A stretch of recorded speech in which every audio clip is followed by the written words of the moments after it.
I get. And how many rounds do I have? I have no 5.56. So we'll put the AK away. I like the game actually. I like it so far. I want to see it in action.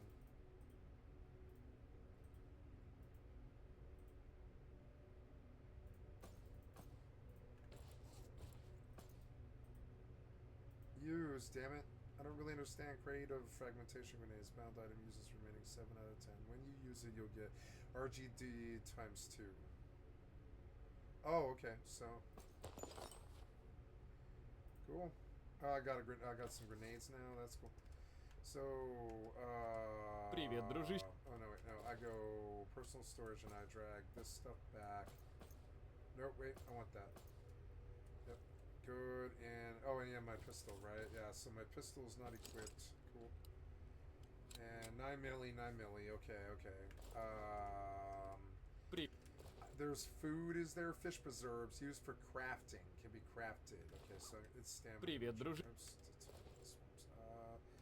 So, let's see. Personal storage. I'm going to put this here. Bandage. And 232 9 milli rounds.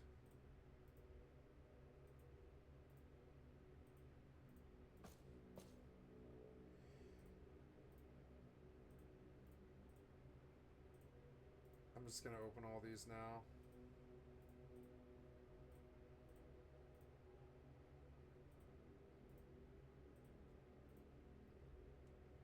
I see. It's like a more compact way to store them. That should be enough. Should be enough ammo for this game. Yeah. How much weight is it? 36 pounds. Well, yeah. So we'll dump all this, I guess. Probably only need 2 stacks of those. And we'll leave some personal first aid kits behind. And the bag of first aid kit.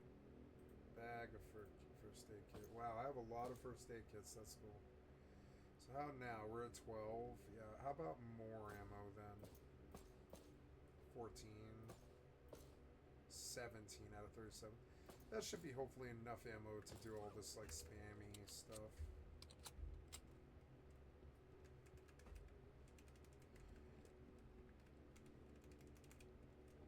Oh, this crappy gun.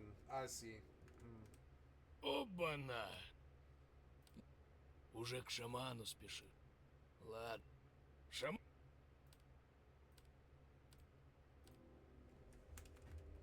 Rise and shine, new quest, old buddy. Track down Colgan and Art. Okay. I get to leave? Yeah, I want to leave.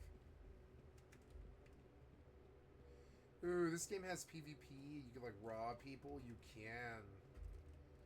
So this is what they look like, huh? Okay. Everybody looks like this. So I should have killed that guy I saw.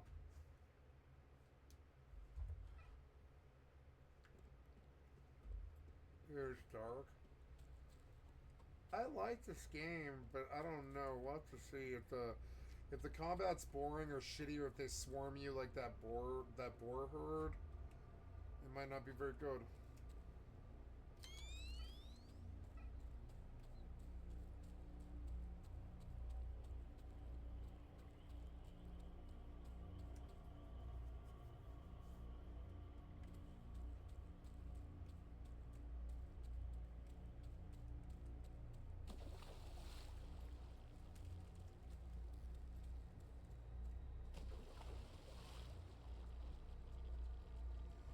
Oh, I got rads.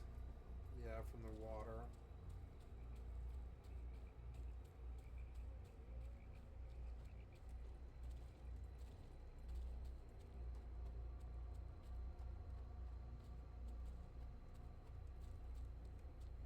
The game's good, but they have some interesting choices.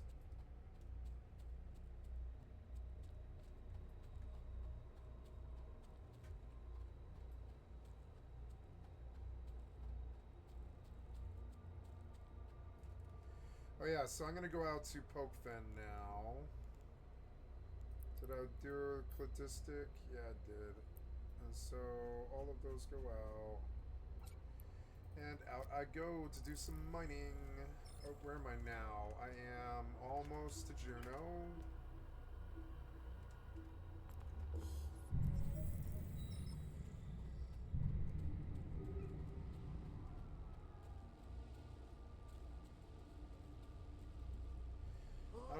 I don't know why it's so big.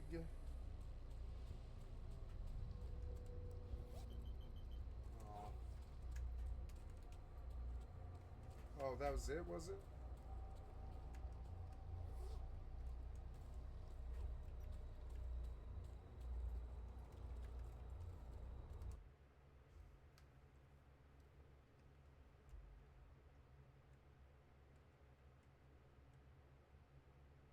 Connecting the server.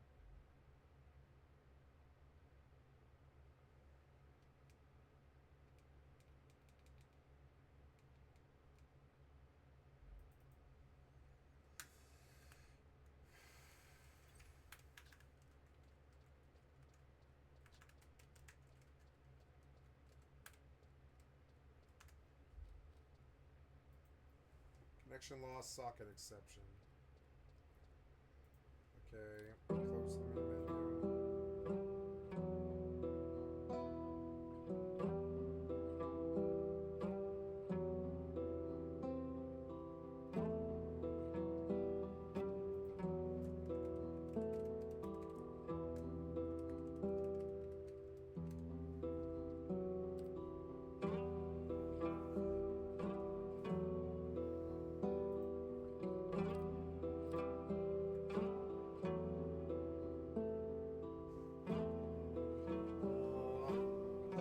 Do this right now. Now I have to find my phone. There it is.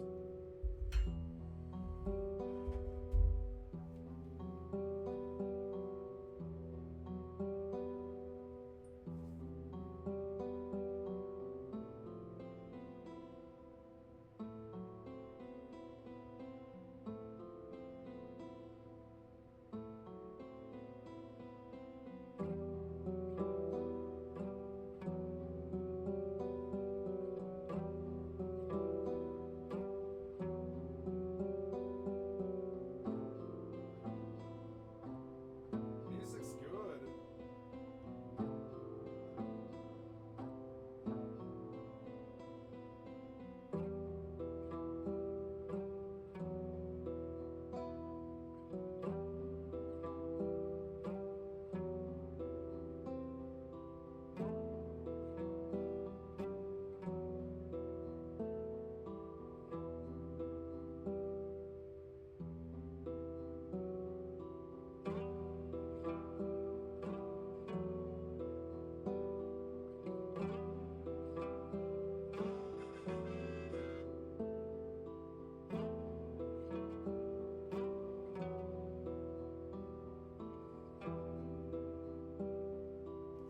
Music's good. See, Russian music is super good. They have a lot of soul.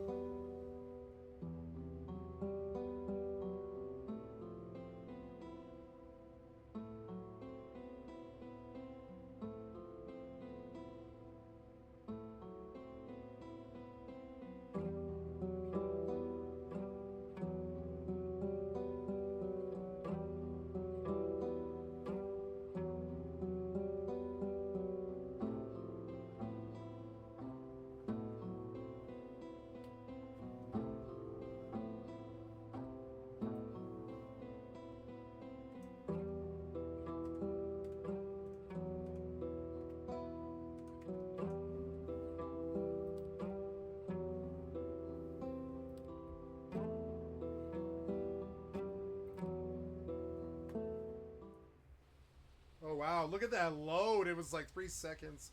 Where am I? Oh no, what is this? I am stuck.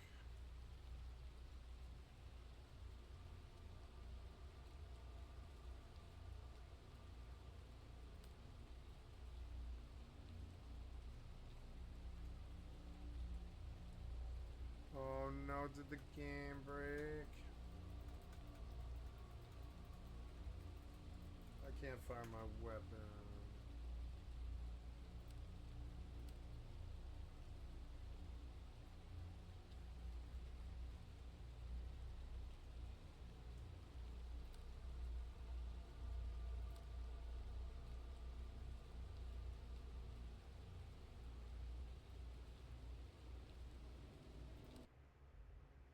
I respawned. Okay. Well, at least it did. At least it got me out of that problem.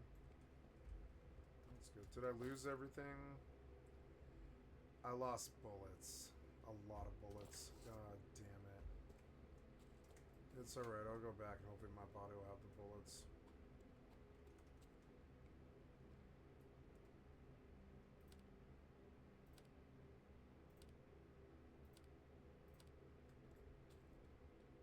Examine the body.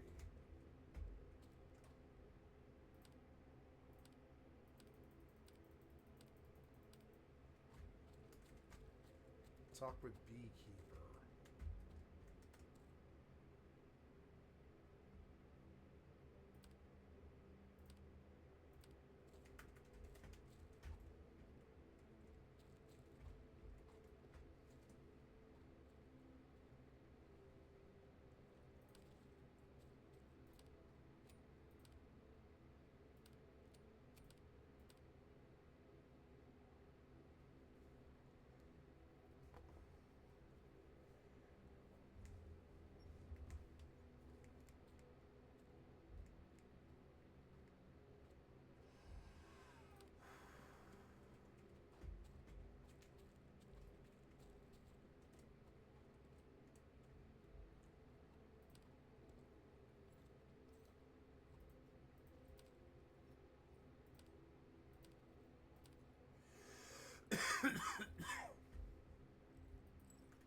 Talk with Kalina.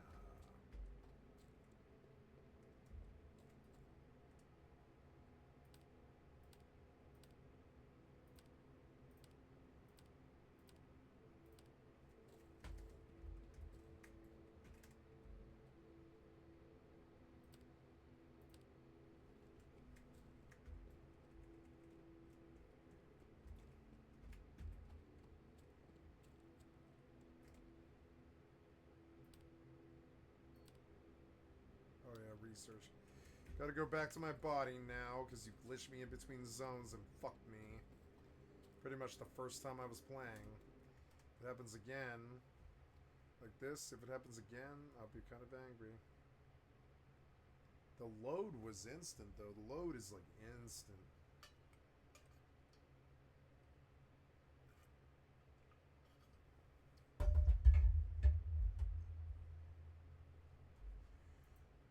Oh, I don't know. This game is already showing signs of being broken. If it's halting on loads over and over again, it might be really bad. Yep, see, connection lost, socket exception. Close the main menu. You can tell they've hard-coded it into the game. Oh wow, it loaded instantly though.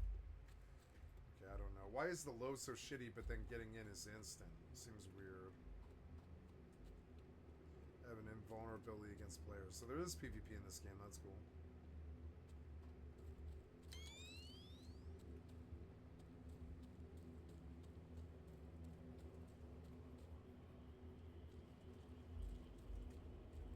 Oh, I want to go to my body. Because there's like bullets on it, I think.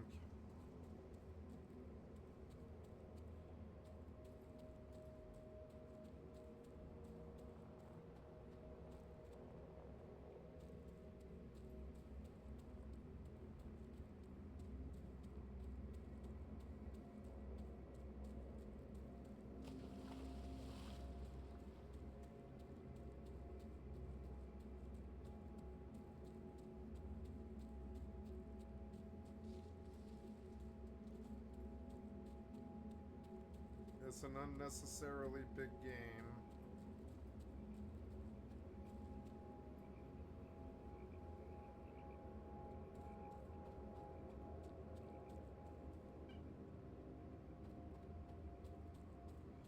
This is so far. Where am I going? Oh, it is. I ended up way south for some reason, but okay.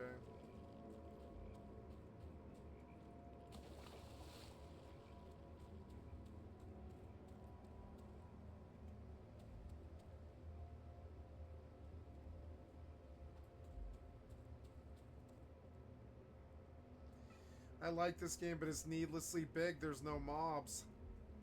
As usual.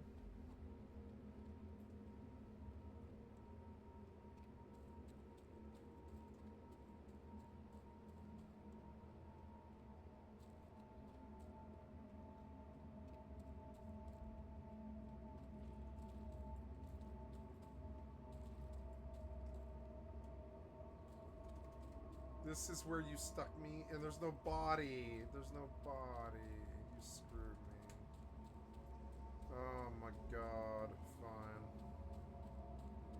Now I gotta go 600 meters this way.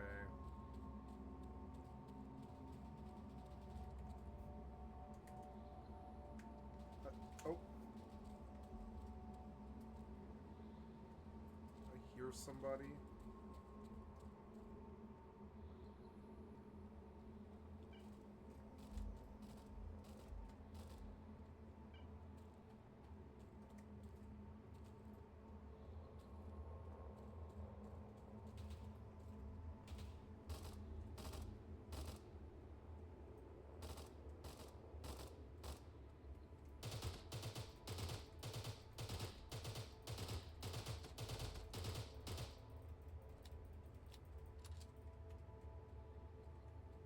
They just ignored me.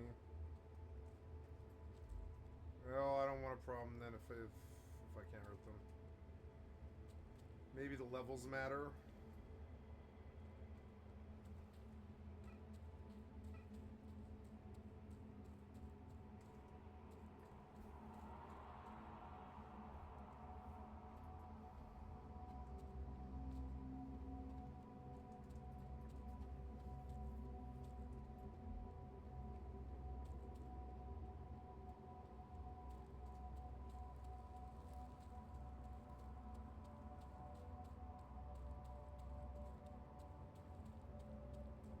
It has a lot of stuff.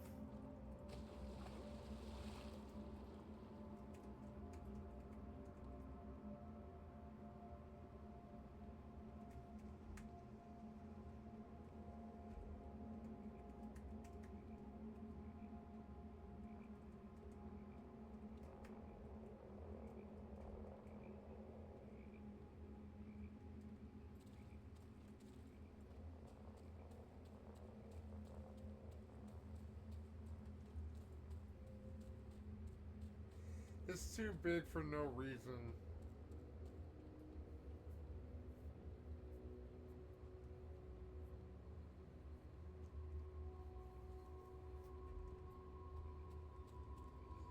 It's fun, but it is too big for no reason.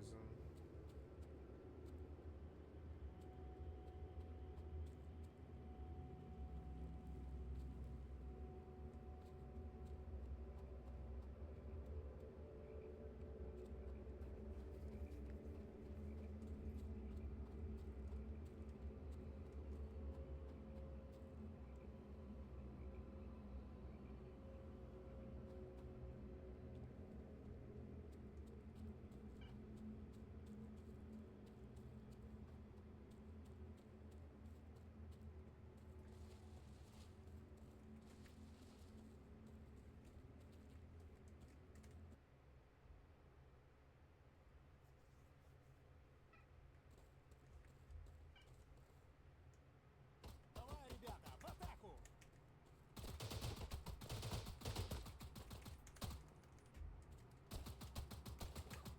All of my ammo's gone. I believe this game to be bad. I am sorry. It's obviously it's a good game, but oh my god.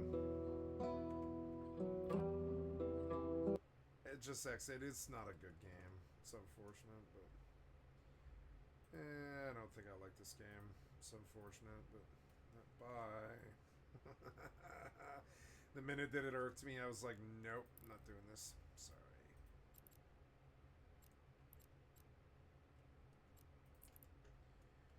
Okay, gotta Warp change drive title active. now. And oh yeah, I was gonna listen to this thing, and I don't know what to play. It is 12:45. I've got 6 hours. Let's flag up on RDM, and I'll see if I can get a party.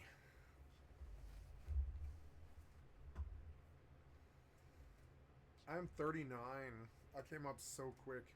I'm gonna have to buy refresh actually. I'm gonna have to buy refresh. I completely fucking spaced it. I have to go see how much refresh is. I may not have the money. Wait, where am I going? I went the wrong way. Ah, damn it. I was like at the door. You're so stupid. They paid compensation to the Jewish community in the late 1940s. You fill in the blanks. Executive management was hell-bent on not appearing like a bunch of sociopaths who would put avarice before human life, a clever strategy sometimes called public relations. Reportedly, they not only offered to pay the ransom out of their own pockets, but they also considered adding a little tip to the requested sum at some point, just to make sure the elusive monster was entirely satisfied. Not even as a trap to catch the man behind the curtain, but simply to fulfill his demands. They basically begged Detective Dalecki to simply let them comply, though there are sources contradicting this notion. I mean, this is all well and good, but that really encourages terrorism. It's like, yeah, we just paid it. We were happy to pay it. You could just be like, yeah, so I didn't set off a bomb, but I'm going to. Like, you just like vague threats. And I only want 10 grand. So come on, let's go. Give me my marks. But more importantly, extortionists are rather stupid on average, meaning they will often screw up when given the opportunity. The German Special Operations Unit reports that nearly all police-guided cash handovers result in the extortionist's arrest, a trend echoed globally. Nearly all? How dumb are these people? The worst case scenario of a criminal escaping with the money is statistically negligible, but let's insert an almost for foreshadowing purposes. The decisive factor, however, only discernible to an expert investigator, lay in the date on the ransom note stamp, showing it had been sent off before the bomb's detonation. That game screwed up my HDR too. Something's happening, or maybe something's happening with that HDR. Now, why is that happening? Huh?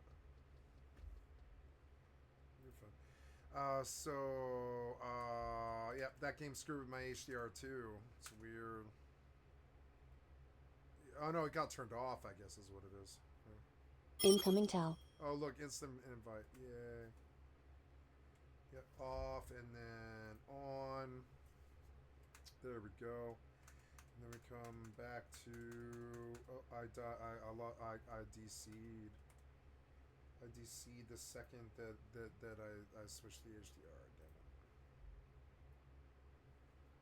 I DC'd as I don't know who.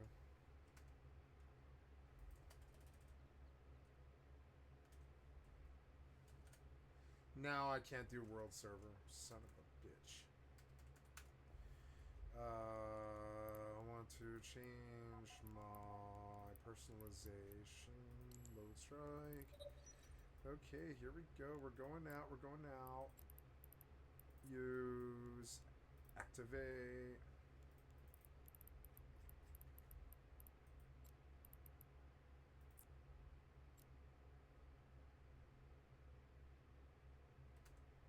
See if world server will let me in now. There we go.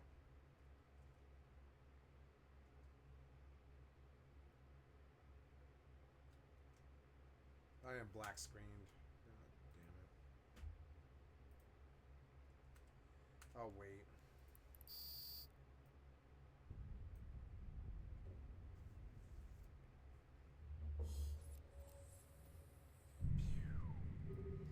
Oh, I'm in Nalvula. Or I'm not in Nalvula, but I'm at Nalvula. Warp drive active.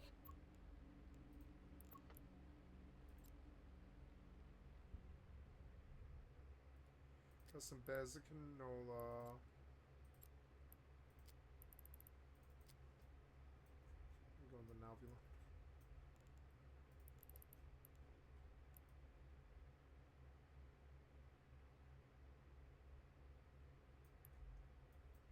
Oh, I might need to bring out a Miasmos. Oh no, I have one in Nalfield. I'm okay. Sweet. Come on, lots of mining sites. Oh, only one, but that's okay. We'll go. Warp drive active. I don't see anybody here in the station. Or sorry, in the system. Oh, there's no one here. I don't think. Yeah, I don't think anyone's here. I want those. I want. Or well. Yeah, I don't care. That's fine.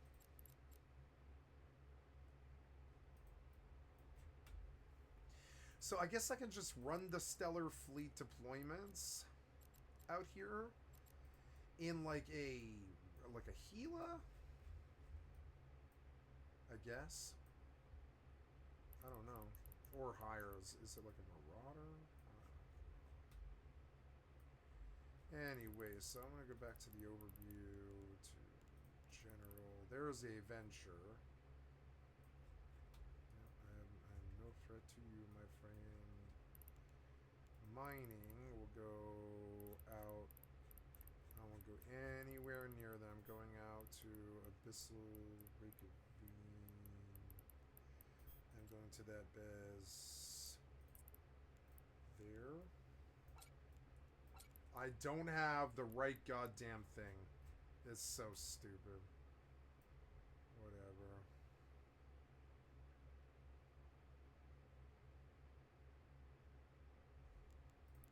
Why don't you have a micro warp drive, you fucking idiot?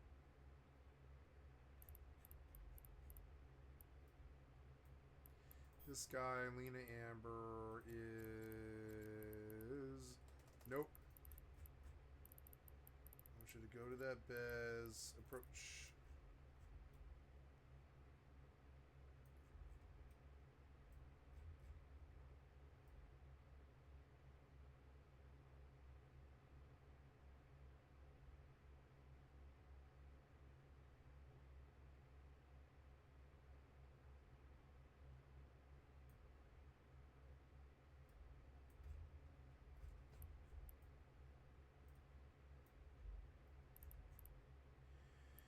Them being here is problematic. I will go to a different station. I'm going to dock out. I'm going to leave this venture here. Warp drive active. I will leave. I don't want to be in the same thing as this dude. It's just going to make us work. It's going to make it... It's no good.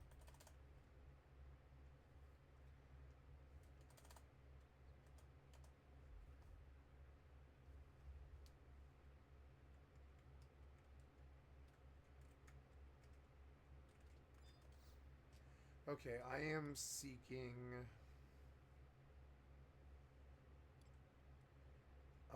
scrolls. Incoming Tal. Oh, hello.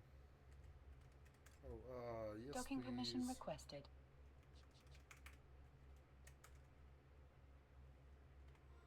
Sapladra point.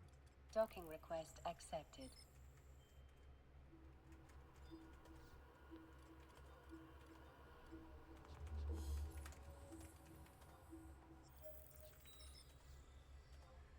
Bid on scrolls of white magic. I need to know how much you're Incoming gonna charge Tal. me for refresh.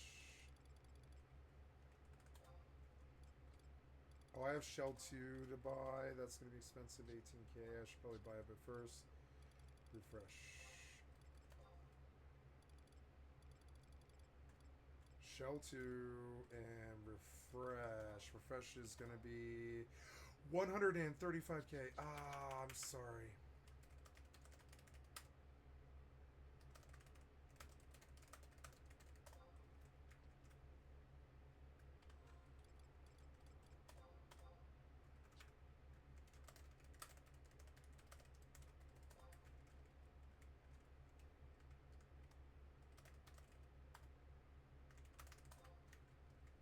Incoming Tal.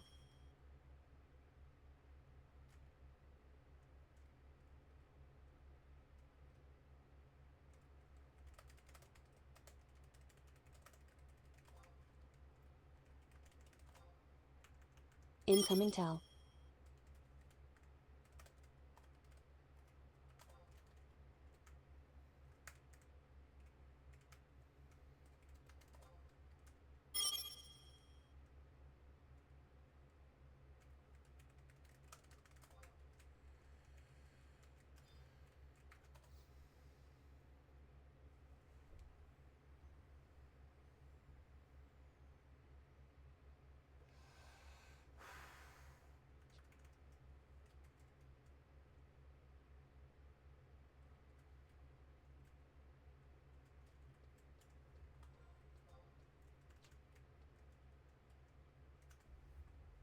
Incoming party invite.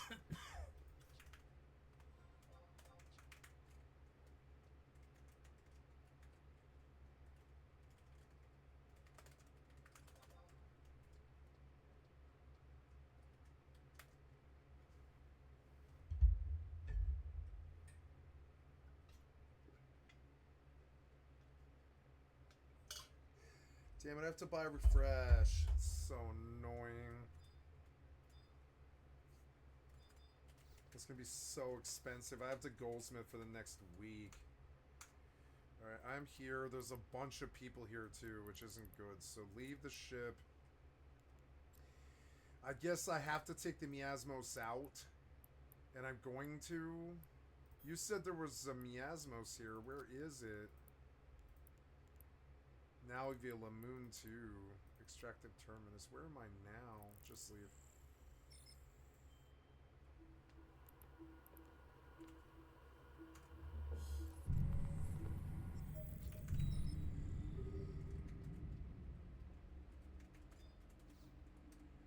Would you cast Signet on me?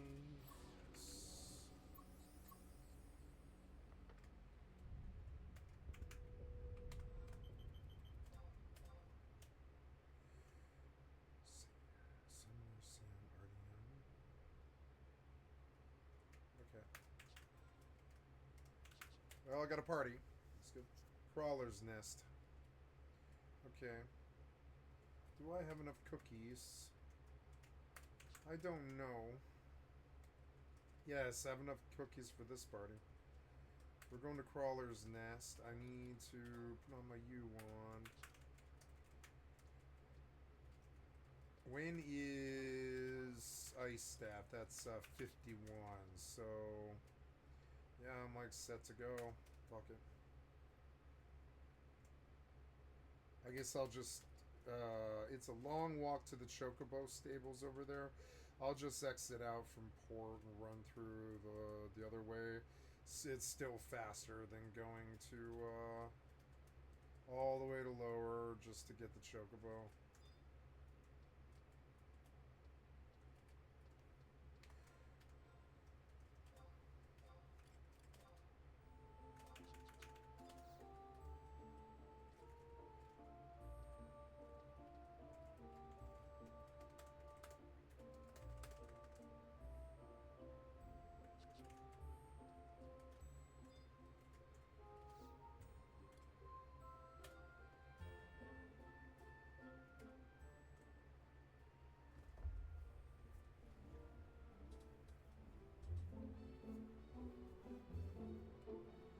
$37.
These guys can't decide where to party. It's funny.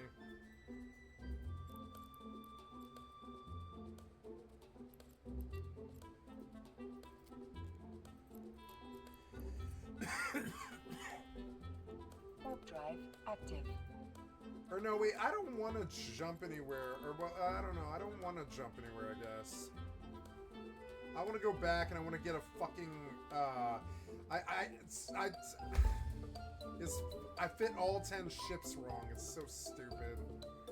I need a micro warp drive. It takes forever otherwise.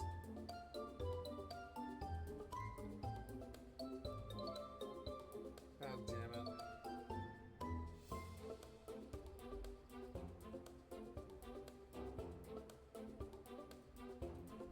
I will strip all 10, and I will just refit all 10 with a micro warp drive.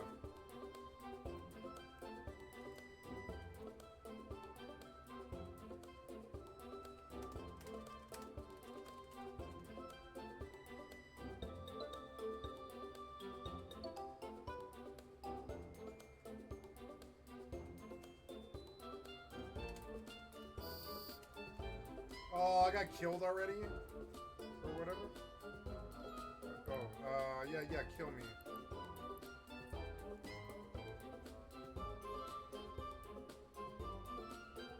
I am gonna die. Look, I'm gonna die right here. Pod's gonna blow up in a second. Watch. Watch, the missile's coming. See it? Hear it? Oh, nope, he's too far, but when he gets here. Oh, there it is.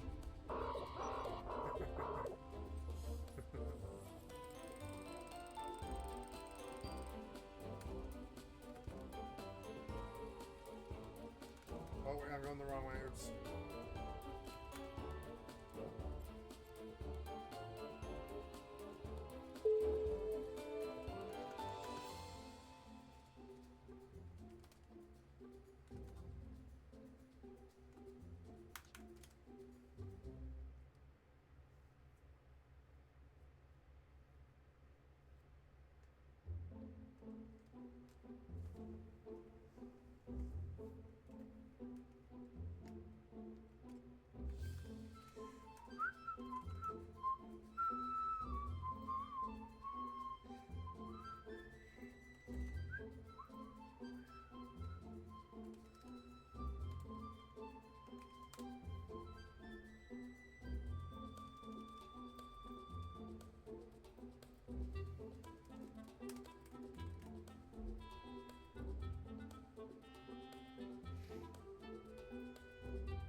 I'm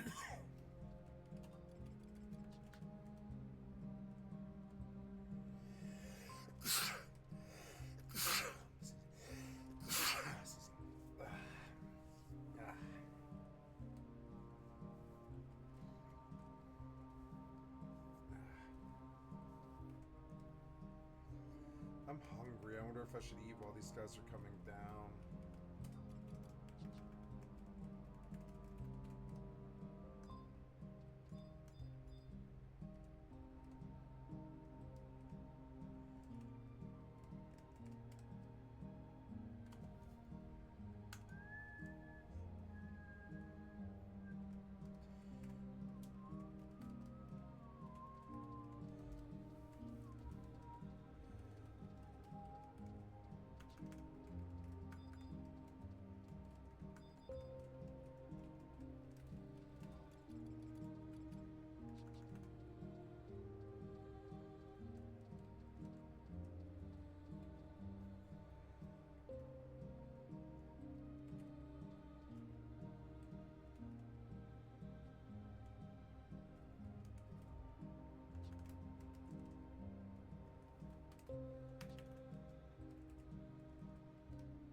Walking sim, walking sim.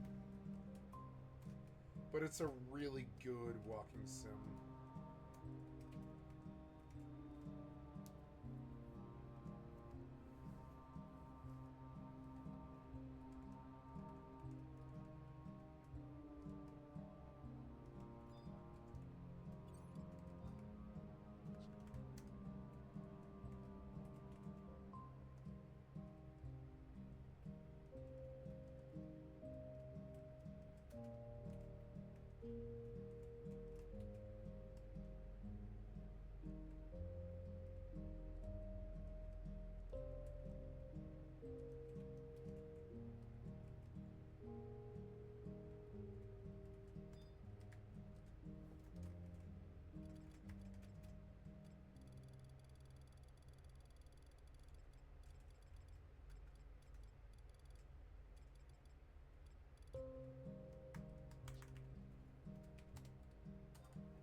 Go put a bowl of soup in the microwave, guys. That won't be but a second here.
turn off the music now.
Dinner.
Every single extortionist in the history of recorded criminology had made their demands only after the leverage had taken effect. They accounted for the possibility of failure. Or what if the bomb had failed to detonate? What if it had been discovered and defused hours ahead of the scheduled time? But this person had no such contingency, no concept of defeat. They were either a full-blown narcissistic psychopath or they'd done this before. Both possibilities made it exponentially more likely that they were willing to follow through with their threats. After weighing the various factors, it was ultimately decided to comply with the request and respond in the desired manner, so the agreed-upon signal graced the very next issue of the local newspaper. Scrooge McDuck greets his nephews. It read in bold, black ink, an innocuous sentence laden with heavy significance for only a small circle of insiders. Then again, what is the meaning of that phrase?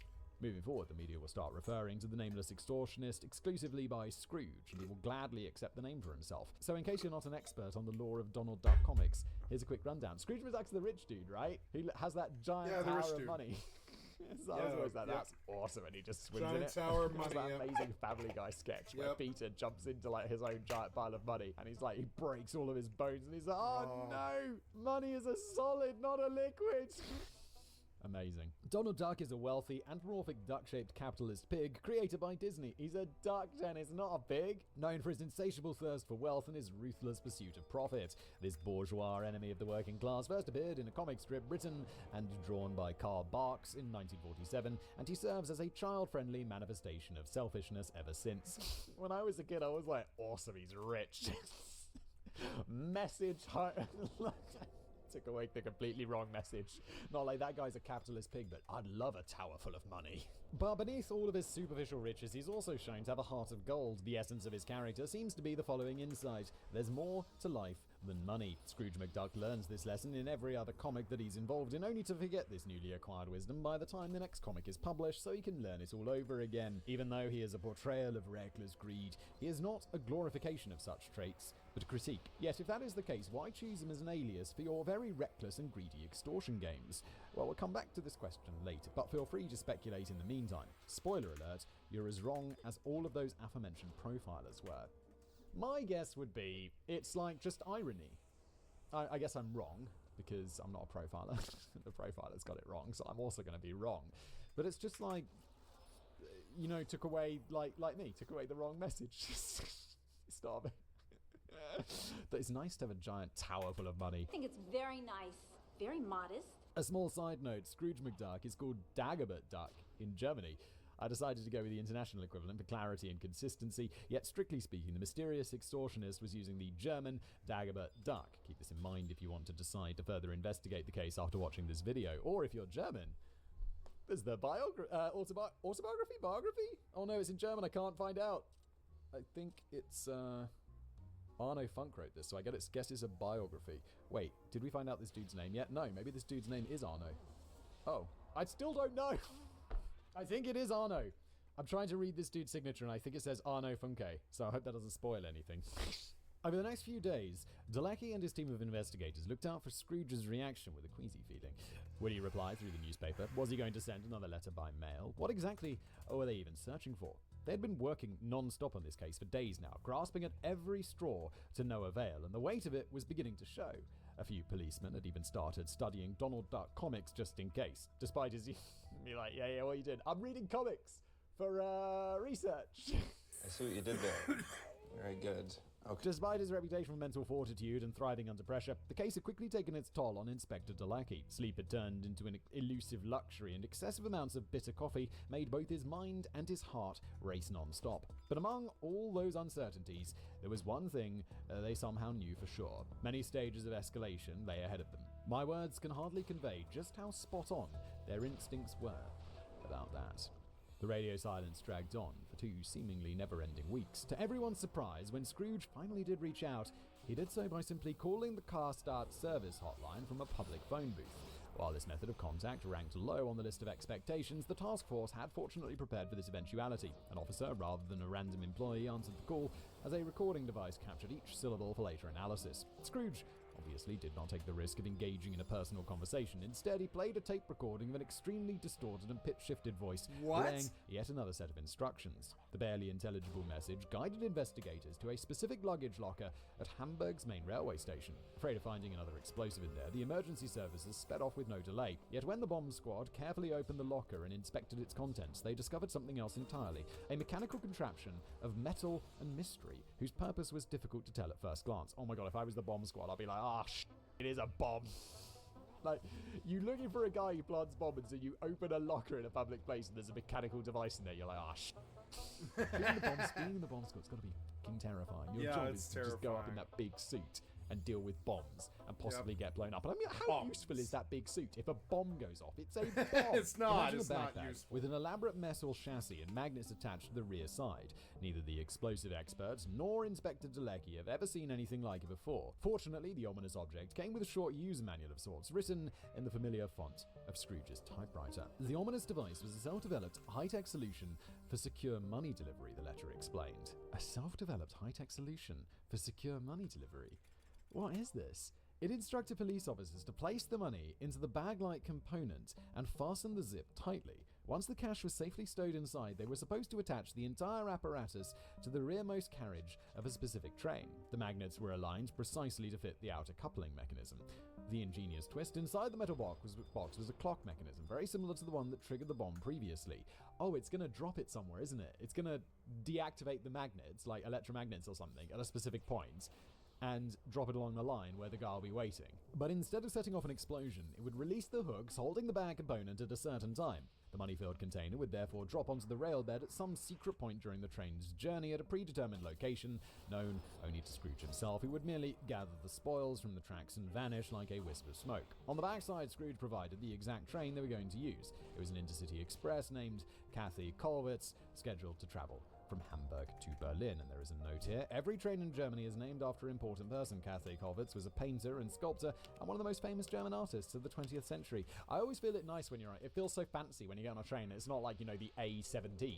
It's like the Kathy Kollwitz or the Albert Einstein. You're like, wow, look at this. Scrooge's plan seemed completely ridiculous, but undeniably brilliant. You see, the two cities were almost 300 kilometers apart. There was no way to deploy officers across the entire route. Dalecky's gaze darted back and forth between Scrooge's device and the policemen who surrounded him in eager anticipation of orders. The train in question was due to depart in a couple of days. Maybe there was enough time left to gain the upper hand after all. The police technicians found themselves tasked with a new objective: reverse engineer the gadget, figure out the timer's configuration, and then calculate the location at which Scrooge would be waiting for the cash. It was his engineering expertise against that of the entire police force, which does sound like an easy win on paper, doesn't it? It does. It does. I mean, I It can does. think of ways that you could do this now, where you couldn't do it, like with encryption and stuff, where they wouldn't be able to break into it and figure it out. But is this a mechanical device?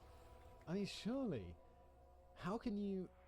I mean, I wouldn't know how to possibly hide something like that in a mechanical device. As the nerd set about analyzing the device, Delecky and the head of operations once again exchanged weighted glances. There was no denying the truth. Scrooge was the very same criminal who had outsmarted the police 4 years prior. The modus operandi was more refined this time, but essentially identical. Could this be their shot at redemption, a chance to rectify a humiliating defeat? Though Delecky was not directly involved with the catastrophic failure from 1998, he took the challenge somewhat personally. The entire German law enforcement had been outsmarted by a criminal genius, humiliated, ridiculed, and relieved of 500,000 German marks.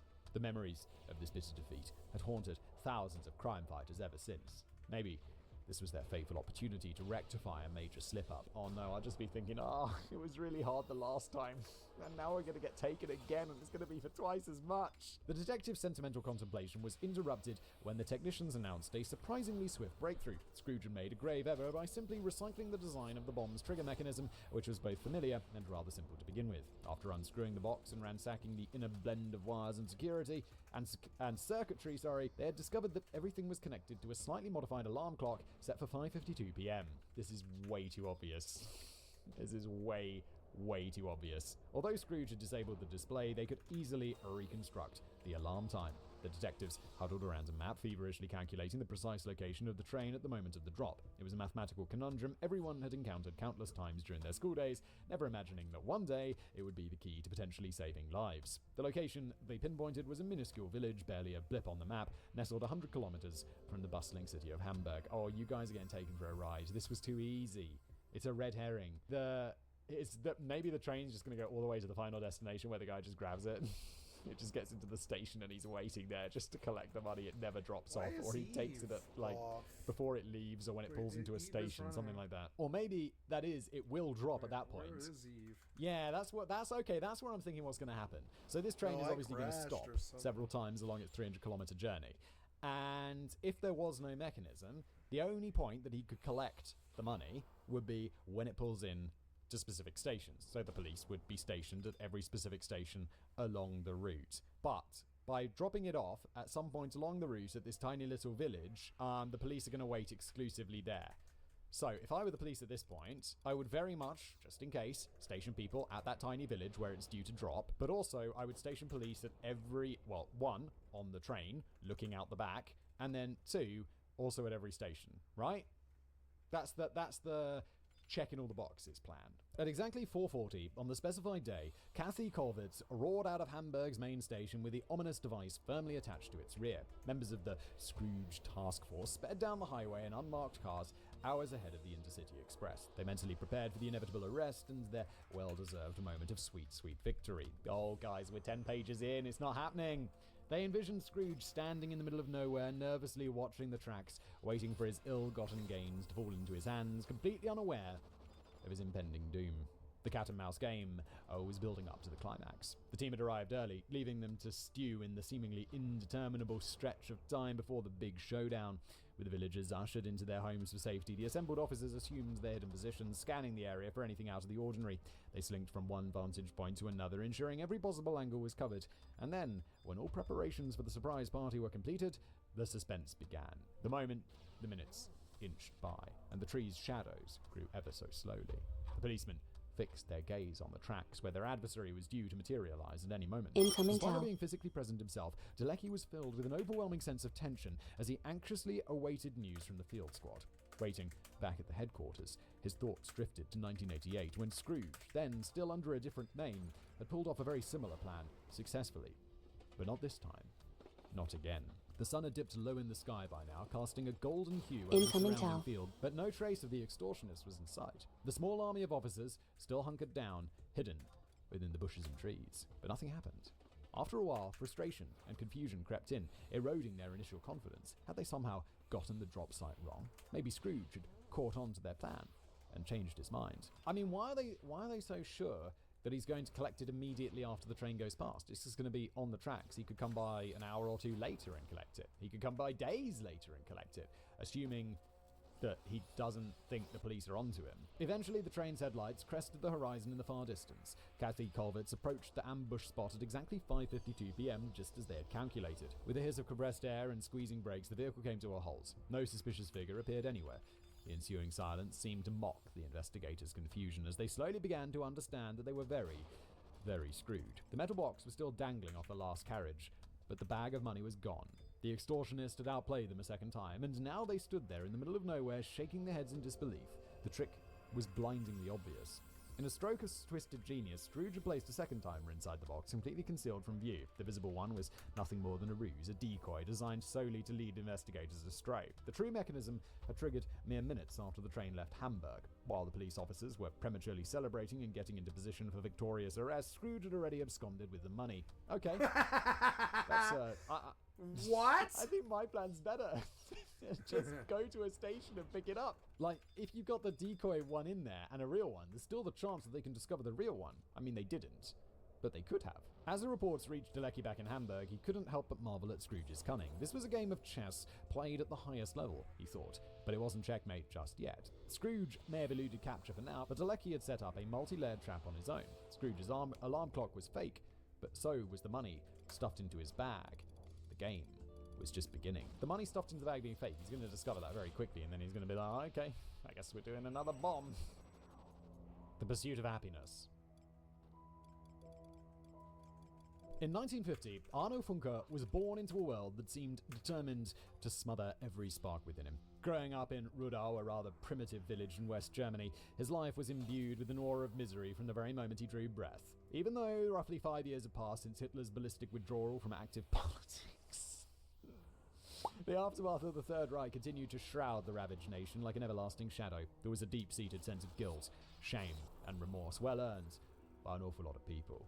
And for those who had staked their lives on opposition to the regime, the sheer scale of inhumane atrocities was still an unresolved trauma. The war remained vividly present to those who survived, with partially disfigured cities and occasionally bombed-out buildings serving as constant reminders. Within the time span of only 12 years, the Nazis had industrially murdered 11 million people and started a war that would cost 50 million more lives, and that's not even counting the 30 million deaths that would result from war-related disease and famine.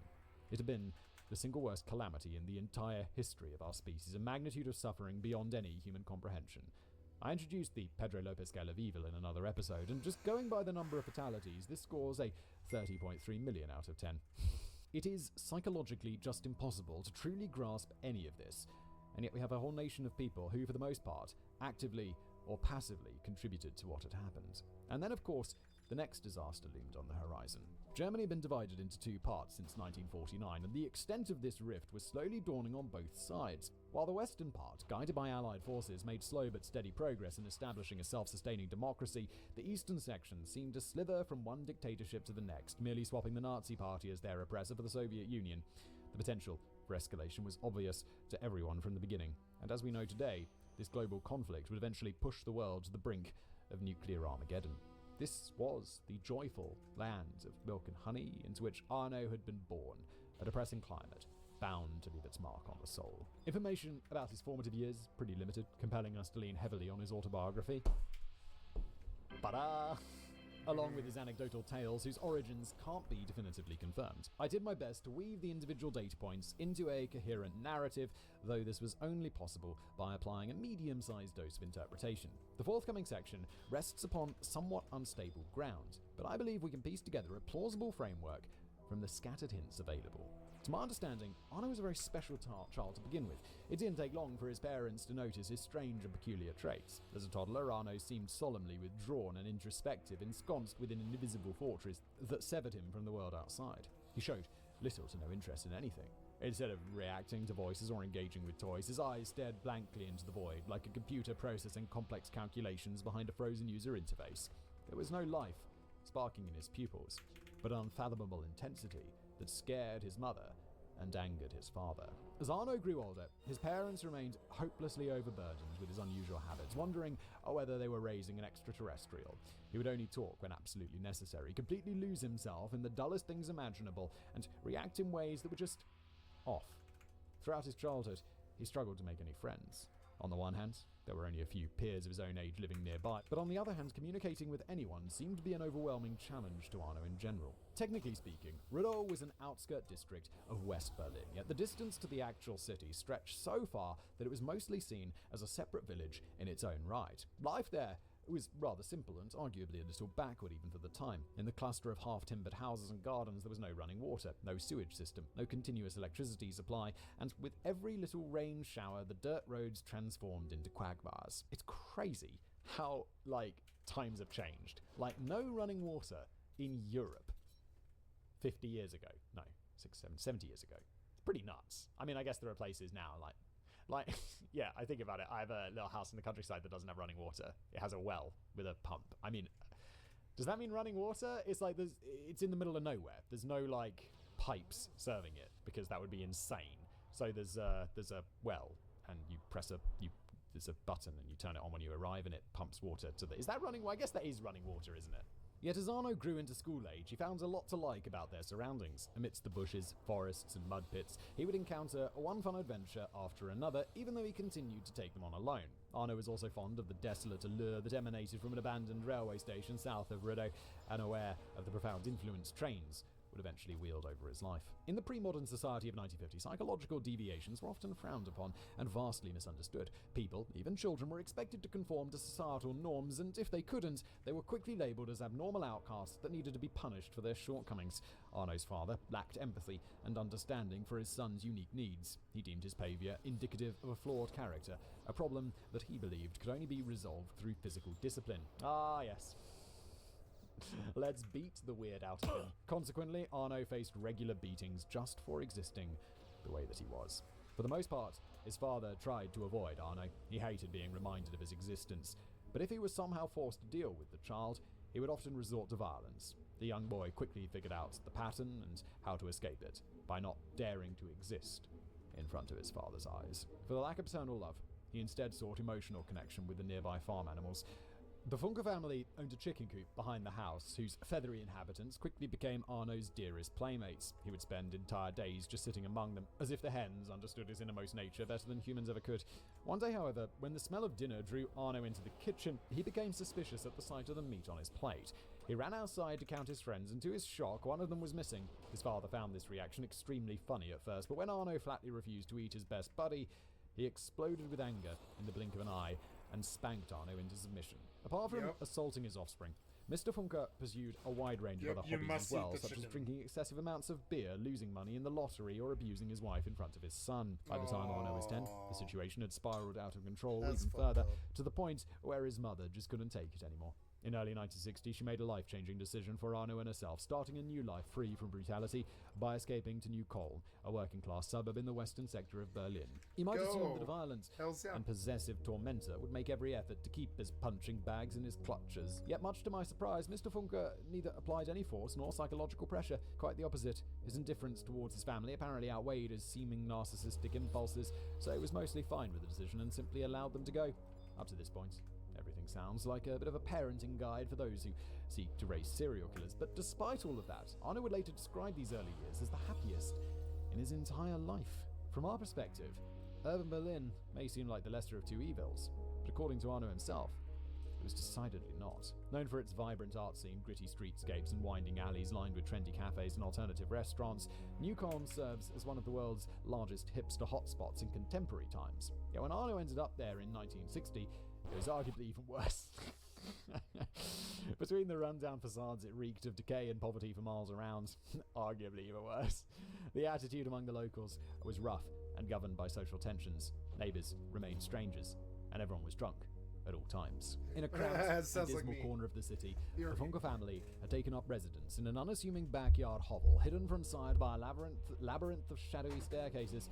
Arno found himself immersed in a world that bore no resemblance to his former life. Gone were the days of wandering through the woods, communing with the wildlife, and basking in the tranquil stillness of expansive crop fields. In their place, Arno now faced a grimy and treacherous metropolis. Yeah, I would think, if you're poor, right, it's better, isn't it better to like live in the country where you have a bit more space and there's less crime and stuff, and everything's just less expensive, rather than in the city where everything's expensive and there's going to be crime and too many people, and I don't know, I'd always be like, the country sounds way better, and you can grow some of your own food, you can have your own chickens, that sounds way nicer. I guess there's more opportunities in the city, so you can get a better job and earn more money, but then everything costs more. I don't know, does that make sense? His surroundings were a gross mockery of nature. Trees had been replaced with soot-blackened chimneys. Chickens had given way to verminous rats. Lush meadows had been supplanted by foul-smelling landfill sites, and the gentle bird song had been drowned out by the relentless clatter of factory machinery. Arno felt suffocated by the oppressive brick structures that loomed above him, casting a pall over his young life. But soon, he would find that this Charles Dickens hellscape was only the beginning of his troubles. Mrs. Funke, a weary single mother toiling from dawn till dusk to put food on the table, was all too aware of the perils that lurked in the urban jungle beyond their doorstep. In order to shield her son from these dangers, she resorted to locking him away in his room, making him a prisoner in his own home. For reasons known only to her, she subjected him to this confinement not only during work days, but also on most weekends. Perhaps she was unnerved by his peculiar behaviour, or maybe she was simply unwilling to face the reality of having a child she never wanted, a fact Arno was thoroughly aware of. In his autobiography, Arno recounted the crushing weight of boredom as the ultimate test of endurance, one that undoubtedly caused lasting damage to his mental health. Also, his isolation did certainly not help to improve his lacking social skills, but it did introduce him to a passion that would come to define him for the rest of his life: art. The boy would spend countless hours hunched over a canvas, his hands a blur of motion as he poured his soul into each stroke of the brush. Through his artwork, he sought a fleeting respite from the drab darkness that threatened to swallow him whole. Despite his young age, Arno's talent for proportions and perspectives was undeniable, and some of his early works still survive as a testament to his prodigious skill. To me, an absolute layman, they look exceedingly impressive, but also very concerning. His motives clearly serve as a reflection of this inner struggle. Children locked behind prison bars, fences and barbed wire in front of meadows, teddy bears brutally pierced with iron spikes. It sounds like the sort of thing, it's like if you did that in school, the teachers would be like, So, Mr. and Mrs. Whistler, have you, considered your child seeing a psychologist? We just want to make sure everything's okay, because they keep drawing teddy bears with spikes through their faces. Oh no, she seems so normal. As time wore on, his paintings grew increasingly somber, a clear indication that while art may have slowed his descent into the abyss, it would neither halt nor reverse it. Not even the most opaque colour could conceal the empty canvas within him. Mrs. Funke, though aware of her son's disquieting artwork, maintained her iron grip on his freedom. Arno's only reprieve from his confinement came in the form of brief trips to the communal toilet, which they shared with other tenants, and of course, he was allowed to leave the school. Arno attended the notorious Rutley School, a rather problematic institution to this day, plagued by violence and drugs among the students and resignation among the teachers. It had been a catch basin for those without prospects, and Arno blended seamlessly with this backdrop. By no means did he cause much trouble for his teachers. He attended the lessons impassively, often isolated himself to the last row, and constantly lost himself in his own imagination. In terms of academic performance, Arno navigated his early school years as if it was nothing. Failure was quite the norm in this school, yet he seemed to defy the odds. He moved effortlessly through any intellectual challenge, conquering test after test with an ease that belied his reserved manners. Languages, though, were never his strong suit. Arno struggled to wrap his mind around the nuances of both German and foreign tongues, but he managed to pass his exams with little more than a shrug nonetheless. Mathematics and the sciences, however, were a different story altogether. In these realms, his mind raced at the speed of light, drawing connections and solving problems that would have left his teachers gasping for breath if he paid any attention to them. Complicated formulas bent and twisted to his will, rearranging themselves into neat solutions before his eyes. Geometric patterns snapped into place as if guided by an invisible hand, and when he contemplated scientific experiments, a detailed three-dimensional model would materialize in his mind's eye, as tangible as any object in the physical world. This assessment, by the way, was not based solely on Arno's autobiography. Other sources scientifically and reliably confirm his extraordinary intellectual abilities, and we'll have more on those a little bit later. Arno's life of boredom shifted dramatically the day he discovered the wonders of the library. Each day on his way home from school, he would load his arms with stacks of books, which he would exchange for new supplies the following day. Stories of adventure and fantasy held little appeal for him, as he rarely managed to emotionally connect with the protagonists. Instead, he found solace in the crisp, clear lines of non-fiction.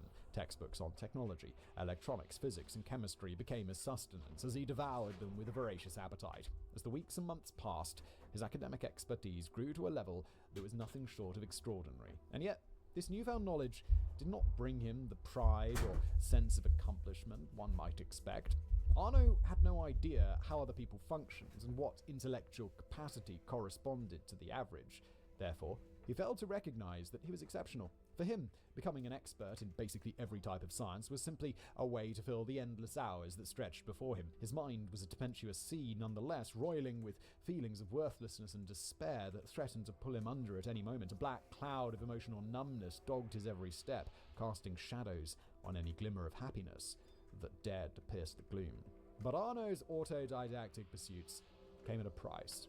The more he focused on cramming the entire body of engineering wisdom into his brain, the less seriously he took school. Soon he had intellectually transcended so far beyond the reality of the classroom that he had completely lost touch with the topics the teachers discussed. The school's climate of self-abandonment had caught up with him at some point, even forcing him to repeat 2 years of school after failing most of his exams. This was, and is, common practice in the German educational system, even though scientific studies have repeatedly showed that it is among the worst things one could do to a struggling student. Really? To have them repeat a year? But what happens if they do fail? Can they go on to the next year?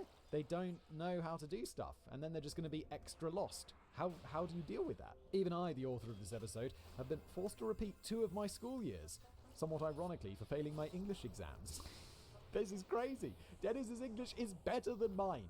I would have no idea that this was written by someone who didn't speak English as a first language, and it's certainly much better than anything I could possibly write. Dennis has done it! Among other things. Yet here we are. Shout out to Mr. Landstein, my former English teacher, who called me a hopeless failure instead of providing me with any kind of support. He did anyway. I slit his throat. In fact, funny parallels. My German teacher was kind of a bit of a...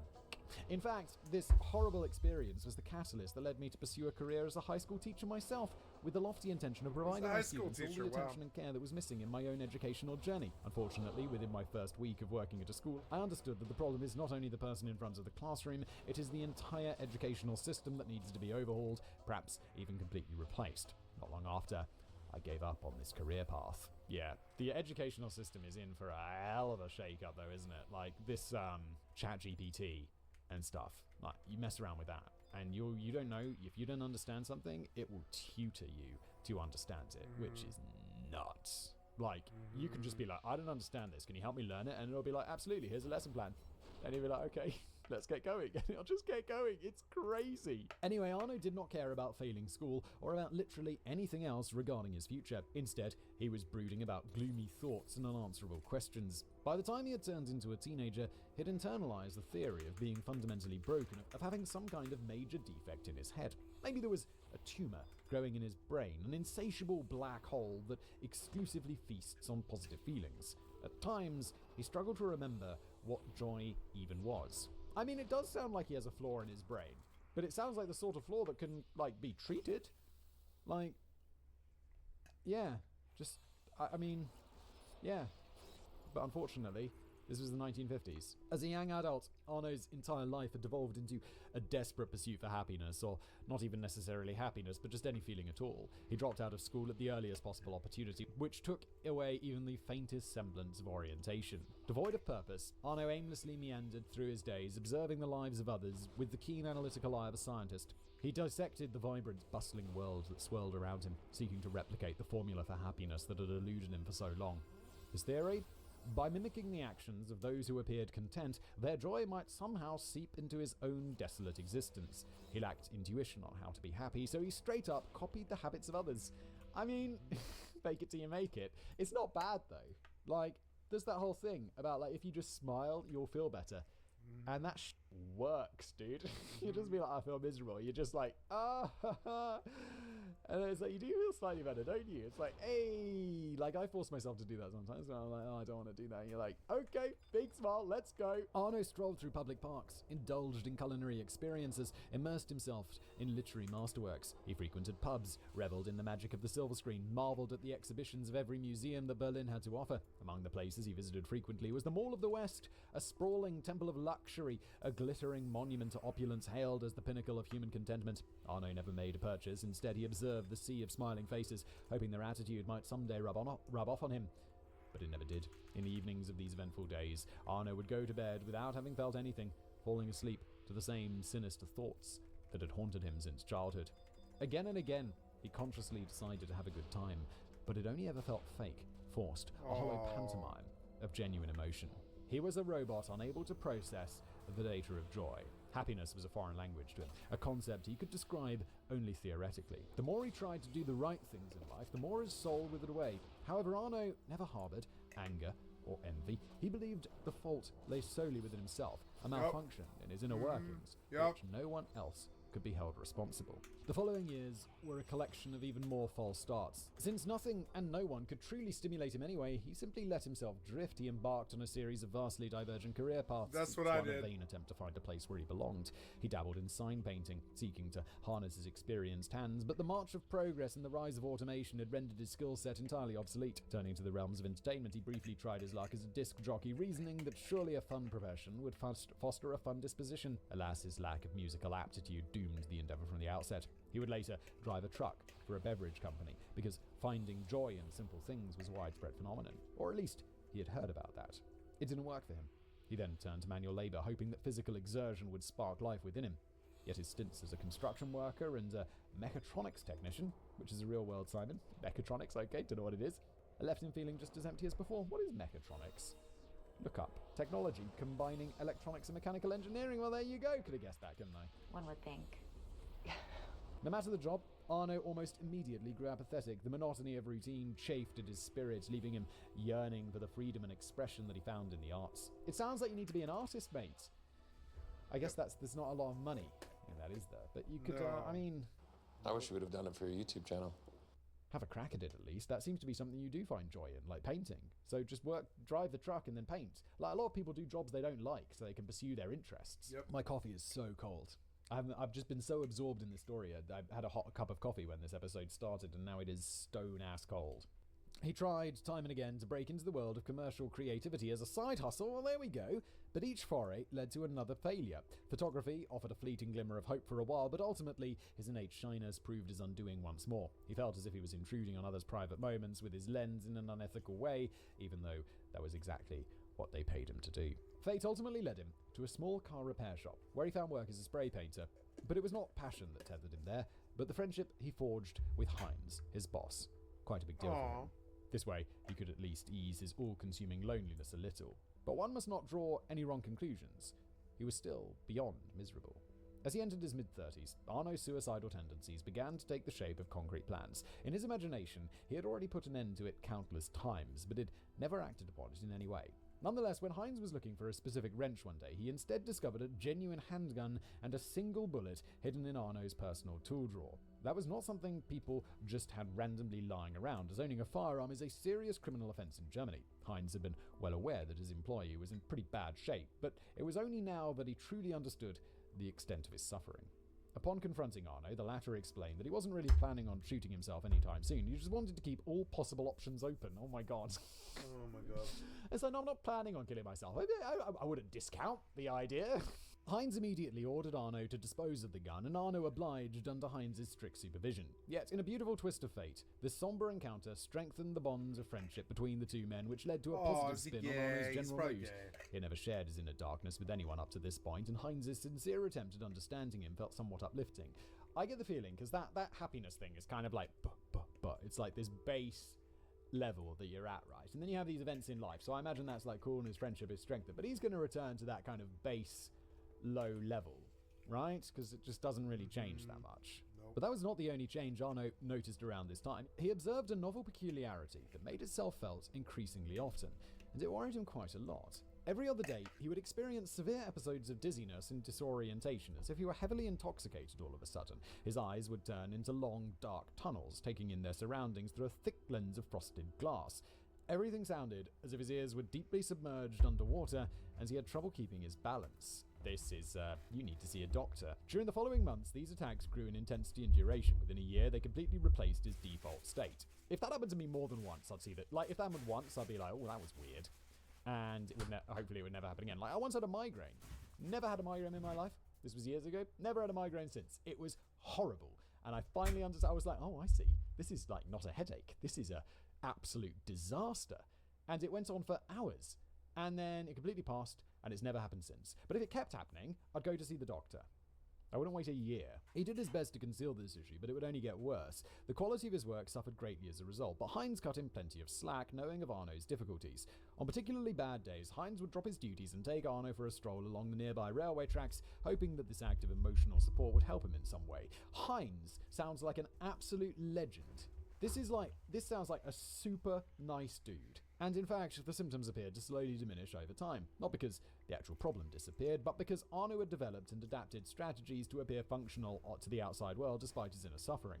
At some point, his coping mechanisms had become so effective that he managed to continue his job as a spray painter without drawing unfavorable attention from his co-workers, and this was quite the dramatic irony. You see, many years later, it would be discovered that the lack of car paint was to blame for his neurological deterioration. Toxic particles had entered his circulation through his lung tissue, gradually accumulating in his brain and causing severe damage over time. The devastating side effects of spray paint were mostly unknown or disregarded at the time, meaning he would continue to inhale even more poison for years to come.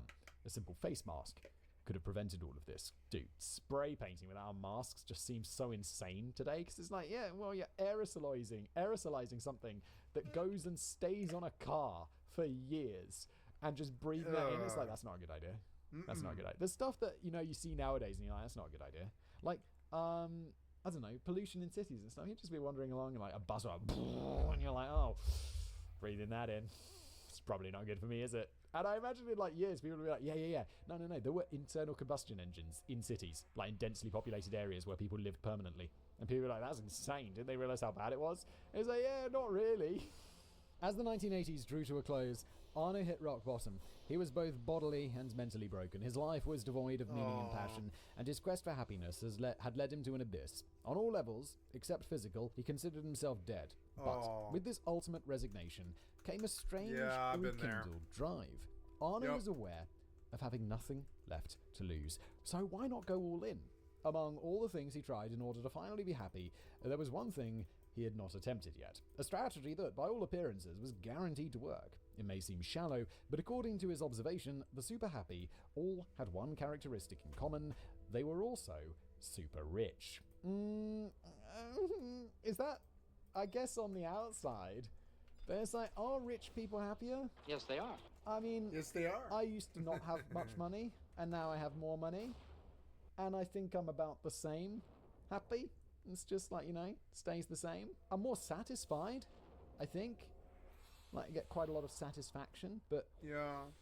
happiness, I don't know if that really Happiness? changes that Yeah, I don't much, think does money it? change- Following money this logic, changes Arno happiness. decided that becoming incomprehensibly wealthy would be his last shot of finding happiness. He also concluded that as a virtually dead person, he had no negative consequences to fear whatsoever, so he might as well try the criminal path right away. This is amazing. Might as well try the criminal math This right is away. like a I Walter mean, White. why not? This random thought nestled itself into his brain like a brand new operating system, a completely overhauled self-image that shaped his decision-making. He could assassinate the Pope if he wanted to. He could strip stark naked in the middle of the street and pretend to be a gorilla. Who was to stop him, and by what means? As a corpse on probation, he was pretty much invulnerable. In fact, he did not have to ponder for long until he identified the appropriate target for his get-rich-fast plan. Arno set his sights on a very familiar institution that proudly stood as a melting pot for happiness and money, seemingly unlimited amounts of money, the Mall of the West. During the research phase of this episode, I consulted a certified psychotherapist who, among other things, specializes in working with former criminals. God, that's got to be an interesting job. Just like analyzing criminals. I will elaborate on her input later on, but I think it is important to emphasize a couple of things at this point. First and foremost, we're not diagnosing anyone in any way. Yet, to her professional eyes, it did seem possible that Arno was suffering from major clinical depression. Yeah, as I was saying, this is treatable. That like black hole inside himself. Yeah, you can pit kind of despair. work on it. There are 1980s. There are, like, There are ways drugs for out that. of it. Given Yep, that Arno there's himself would drugs later and- publicly agree to this assessment on multiple occasions, I think it's fair to let that stand as a working hypothesis. I decided to include this insertion right away to point out the following. There are effective treatments for depressive disorders. If you recognize a pinch of your own mental state in Arno's biography, then please know that help is always available. Being depressed is not a part of your true self, even if it feels like that. It's a disease that plays tricks on your mind. As someone who has suffered from depression in the past, I can guarantee that there is no reason to be ashamed, and it is not a sign of weakness either. I actually mean it. You can tell someone. You can tell someone right now. Yeah, entirely agree. It's like, it's just a trick, and it can be fixed. Yep. Like, most of the time, which is cool. Arno had also been a man of data, facts, and figures. Thus, he thought little of mysticism and the supernatural. Nevertheless, he could not shake the feeling that destiny was steering him in a certain direction. As a positive byproduct of his disastrous childhood, he held immense knowledge of technology and chemistry, and as luck would have it, he also had access to a fully equipped workshop thanks to his job. The plot to build a bomb materialized all by itself. Despite these plot to fortunate build starting a conditions, there were still bomb. plenty of hurdles ahead. Building a bomb is neither easy nor without risk, especially considering Arno's unpredictable bursts of sudden dizziness. Any technical blunder would result in instant death. Also, Jesus Christ, he's like, I really hope I don't have one of those spray paint blackouts right now. Whoops! Okay, bye. Also, without the internet, suitable blueprints were hard to come by. In modern times, of course, everyone knows about the casual criminalist, the world's #1 learning resource for criminally insane. Someone pointed this out the other day, that it's like, oh my god, we dive into these so deep, and Simon points at everything that's wrong, that it started off as a joke that this would be helpful to criminals, and now it's like, oh my god, it is actually helpful to criminals. Oh my which is God. kind of bad. But in the late 1980s, people had to cope without Simon's helpful guidance, which made things incomprehensibly more difficult. Furthermore, the project required a considerable upfront investment, as the individual components and some specialized tools had to be acquired. In fact, the lack of funds caused the biggest delay to the plan, but nonetheless, Arno made steady progress. It's just had a super weird thought. But it's like, YouTube's been demonetizing so many of my episodes lately that I should just become a criminal consultant. It's like, you want to commit a crime? I'm your guy. I'll consult with you. I've learned a lot about crime while not being a criminal. Don't get any ideas. I'm not doing that. It's just a joke. Fine. I'll do it. The bomb was not the only invention that sprang from his ingenuity. Planning several moves in advance, he also devised a method for the subsequent money handover, a novel, madcrap strategy that required a pulley system, a diving suit, and 2 more gadgets that he needed to assemble in addition to the explosive device. These were the most productive weeks of his life. By day, he worked diligently at his job, painting cars with a steady hand and an artist's touch. His colleagues were oblivious to the secret Arno carried within him, yet they did notice that he seemed increasingly, well, happy. Yeah, I remember this. Like, I've had times in my life where it's like now I feel like I've been working on the same things for like a long time. Like, sometimes I'll start a new YouTube channel or whatever, and it's like, yeah, let's go. And even that's now kind of like, okay, yeah, that's what I do. But like, I remember like back in the day when you'd be starting a new project, you'd be like, this is amazing. And I'll be in the office for like 12 hours, 14 hours, just working on some new thing and just being excited and being like, yes, we're doing this, we're doing that. I love my job. I'm going to attack Microsoft.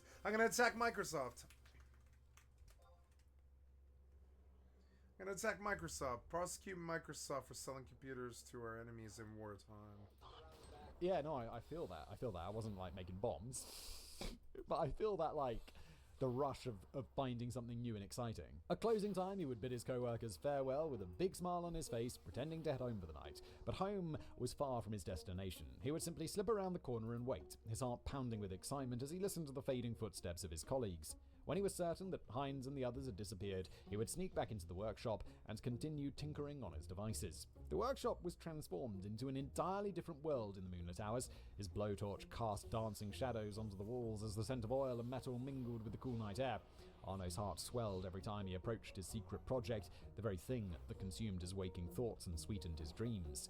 This is fascinating. Like, he's like, fuck it. I've got nothing less to lose. I was going to kill myself. That was my path. I was so depressed. That's my path. And it's like, fuck. Let's become a criminal. Let's go. What have we got to lose? Nothing. And it seems like he's actually found something that genuinely excites him, which is kind of awesome. He had never experienced such joy, such passion in any other pursuit. He would pore through books about electrical engineering, scavenge through scrap dealers' yards for the perfect parts, and draw detailed sketches by the flickering light of a single bulb dangling over his head. The sound of turning screws became a symphony that accompanied his newfound sense of purpose. His brain rewarded him with frequent rushes of endorphins for a change, and he found himself thriving in the world of danger. Arno lived and breathed the fun in dysfunctional. At times, as he collapsed into his bed at the end of a grueling day, he was embraced by a peculiar comforting sensation. It was the anticipation of living another day. The Da Vinci of crime. In the spring of 1988, Arno stood back to admire his creation. 1988, it's like he's like 30. Concealed as an unassuming cardboard box was nothing short of a masterpiece. He had laboured over every intricate detail, ensuring that not a single telltale sign would reveal the nature of its contents. Arno knew that once set in motion, the box would change the course of his life. As the fateful day dawned, Arno found himself at the entrance of the Mall of the West, his masterpiece cradled in a nondescript plastic bag. His palms were sweaty, knees weak, arms were heavy. Getting that reference there, Dennis. He was nervous, but on the surface he looked calm and ready, pleading, blending in with the throngs of shoppers who milled about. Days earlier, he had scouted the perfect location for his sinister plot, a quiet, unremarkable corner in the toy section. With a surreptitious glance to ensure he was unobserved, he set the box in place, made sure it was out of the reach of children, and activated the timer, scheduling its detonation for the early hours in the morning when the mall would be devoid of life. I still would have put this in the toy section. I'd go put it in like the old person's, like where they sell those, you know, those weird bags that old people wheel around behind them. Like, that's where I'll put it, not in the toy section. Because it's like, I'm sure my bomb is a masterpiece, but just in case, if I'm going to blow some people up, I'd rather blow up 2 old people than some kids, because I hate old people. Just kidding. I love old people. From the very outset, Arno had been determined to avoid human casualties at all costs. His ethical compass would not allow him to sacrifice innocent lives for his own gain, even if it meant forgoing the strategic advantage that leverage would afford him. He also understood that killing people would have garnered more attention, more power. But Arno's underlying sense of justice would not yield to this temptation. For those familiar with true crime stories, the broad strokes of Arno's story might seem all too predictable. Time and time again, the world has witnessed a childhood marred by abuse, isolation, and negligence, which can breed violent attributes. But Arno was an exception to this grim pattern. I honestly think most people are an exception to this grim pattern. Sure, there's a pattern on The Casual Criminalist because it's a true crime podcast, but most people who come from childhoods marred by abuse, isolation, and negligence grow up to be rappers, those athletes, those YouTubers. I mean, people with bad childhoods. They're not all monsters. Most people are not monsters. It just increases the chance of you becoming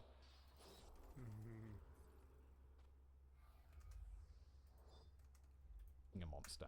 I also don't think Arno's a monster. He had never tortured animals, never harmed his peers, and never exhibited a propensity for deception or stealing prior to, his crime series revolving around deception and stealing.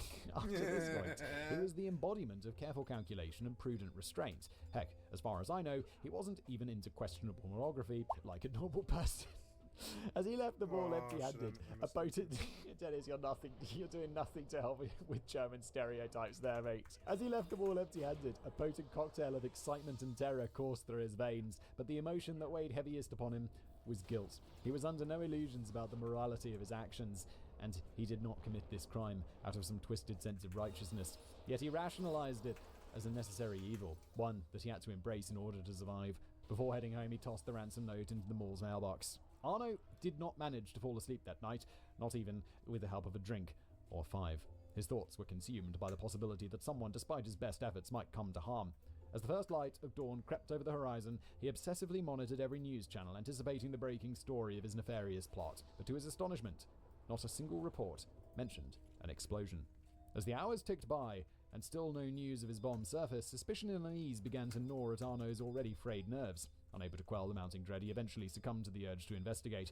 Still slightly inebriated, he climbed into his car and spread back to the department store. Upon arriving, Arno's gaze was immediately drawn to a small slip of paper affixed to the corner of the main entrance door.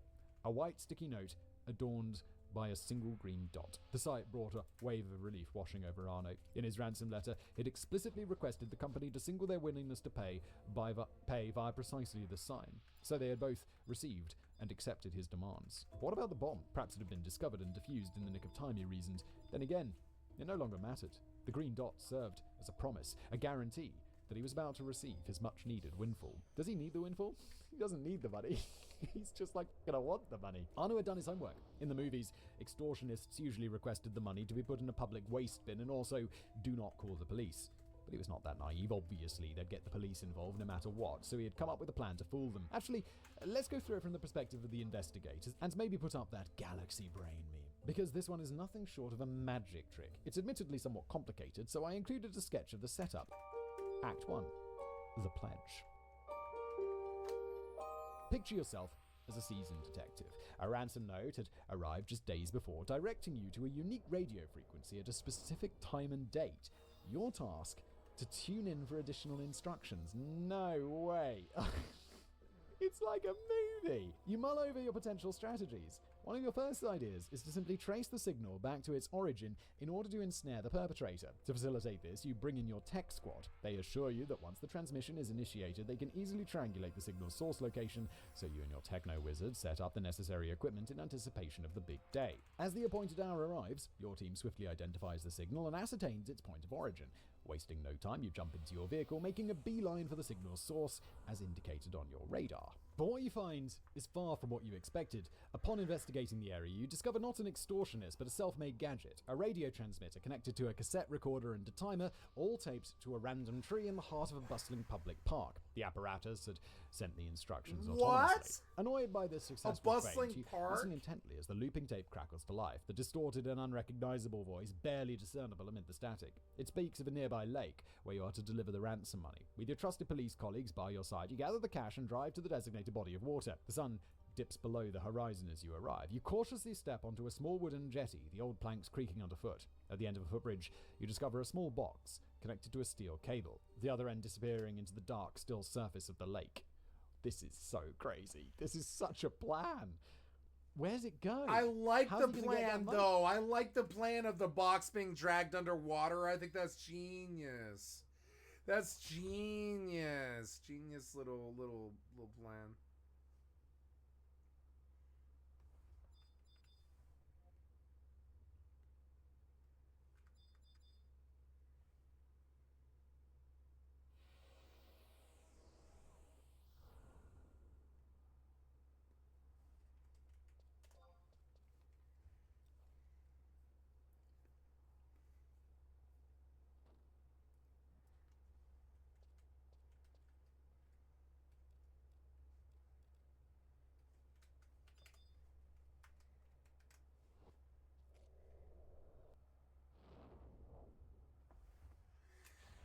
Wow, the plan of the box is actually so good. You just connect it to a cable and the humans would never see coming. Oh god, I've got to turn off. I've got to disengage. Please stop. Please stop. Please stop. Please stop. Please stop.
Okay, this party's ending.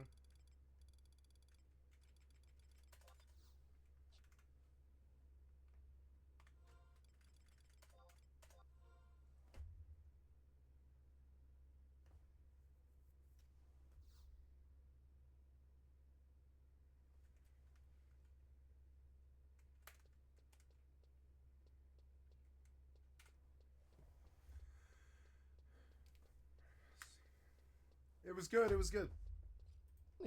He's like, oh, is he in the diving suit? They said there was a diving suit involved earlier, right? Is he under the water?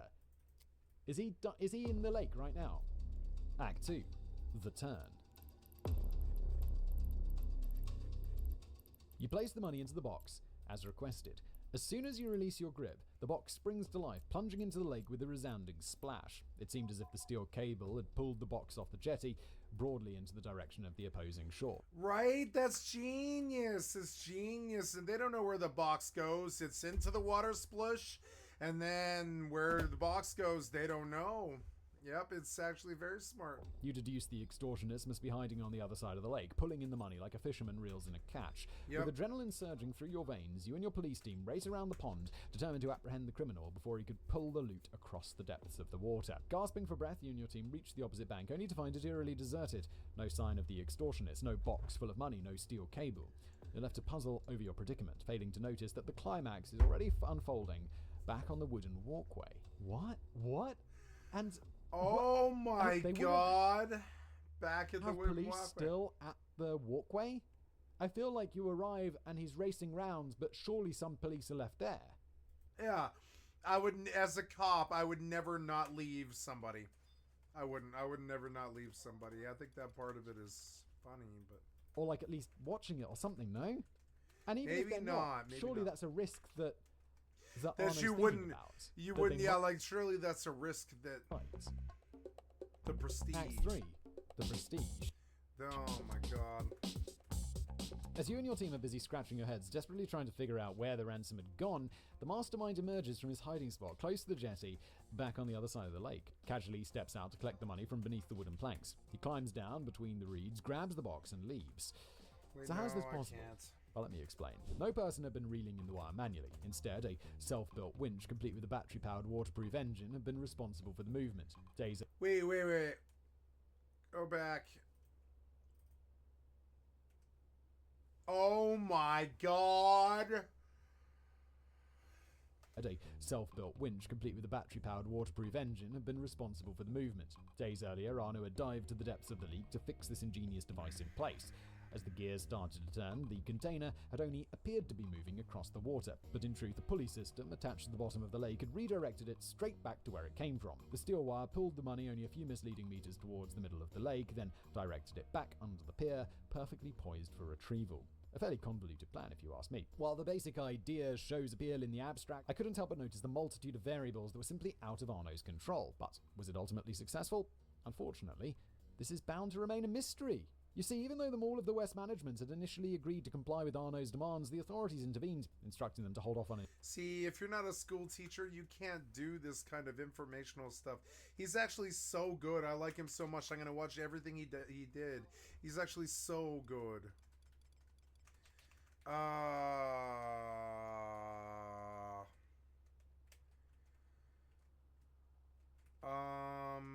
Yeah, I'm Anon, but I gotta make money. I do. I have to make money, and I'm out of fire. Or no, I'm not out of fire. I'm not out of fire. No, not at all. Okay, I go to the goldsmith. Any payments for strategic reasons. Therefore, this marvelous magic trick was never performed. The investigators did triangulate the signal. They did discover the autonomous transmission device. They did investigate the lake, but they never... What? We were what? Oh. As for, unfortunately, this is bound to remain a mystery. You see, even though the Mall of the West management had initially agreed to comply with Arno's demands, the authorities intervened, instructing them to hold off on any payments for strategic reasons. Therefore, this marvelous magic trick was never performed. The investigators did triangulate the signal. They did discover the autonomous transmission device. They did investigate the lake, but they never put any money in the box. The police's refusal to play by Arno's rules had set him on edge. His aspirations of criminal supremacy were proving futile. Even worse, his operations were running in the red. Setting up the underwater mechanism had drained his meager resources even further, and to add insult to injury, the authorities wouldn't even dignify it with fake money. Feeling dismissed, underestimated in this epic battle of brains, Arno knew that he had to promptly adjust their worldview. So, it was back to the drawing board. Once again, days turned into nights as Arno's mind buzzed with activity, refining his gadgets and strategies, seeking the flaw that had derailed his previous plan. It seems to me the flaw is... Yeah, it's like he's got, like the flaw is you're just too grandiose. You're too... Like, like, if you're somebody like this, you assume that everything is like this battlefield, and you have like some play to make, and you've got allies, and everything's a war, and like you have people that you want to move and people that you don't want to move, and all this other stuff. And I'm just like, I don't know, I don't think you would ever want to be that exacting. God who want to be such a control freak, right? Who would want to be such a control freak? I don't think I would want to be. No. I would not want to be a control freak that worried about if they went around the lake to go look for me, or if they discovered that the box was a machine underneath the dock. That's too much. That's too much to chance. It's too much to think about. It's too much to plan. Occasionally you get ahead and you're like, okay, I see some simple play I could do that'll really put me ahead, and you do it. That's what you want when you're a criminal. You see some play or some way, and you're like, okay. Like, for instance, okay, one of the things we used to do, excuse me, when I was a kid,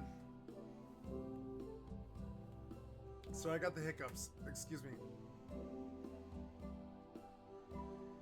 Okay, so one of the things we used to do when I was a kid is we would go to the Arc thrift store, and we would bring a girl, and we would have the girl go in the dressing room with a lot of clothes in a cart, and we'd have her wear layers of clothes with lots of panties and lots of bras and lots of clothes and stuff. And then we would take all of those clothes, and she would walk out, and she would look bigger than when she came in, but you wouldn't really notice because it's just a girl, you know? And they leave, and they're like, all right, take me out of here. And you're like, okay, ready. And they've got like maybe $100 worth of clothes in terms of like Arc, right? Because they have about 100 items stuffed in pockets and panties and clothes and stuff that they've just stuffed everywhere, all of the pockets, right? Then we take that stuff and we go to the vintage clothing store, and we say, we have all of this. What would you give us for it? And they're like, well, I don't know. Here's $125. And you're like, yes, okay, sure, yes, And that's how you make $125 in like 3 hours or something like that. And it's just as hard as working a real life day. You have to like you have to go steal, you have to go get the clothes. It's just as hard as working a real life day, and it takes a lot less time. And at the end of it, you get this big rush because you're like, oh, cool, I skipped the last 5 hours of working an 8-hour shift, right?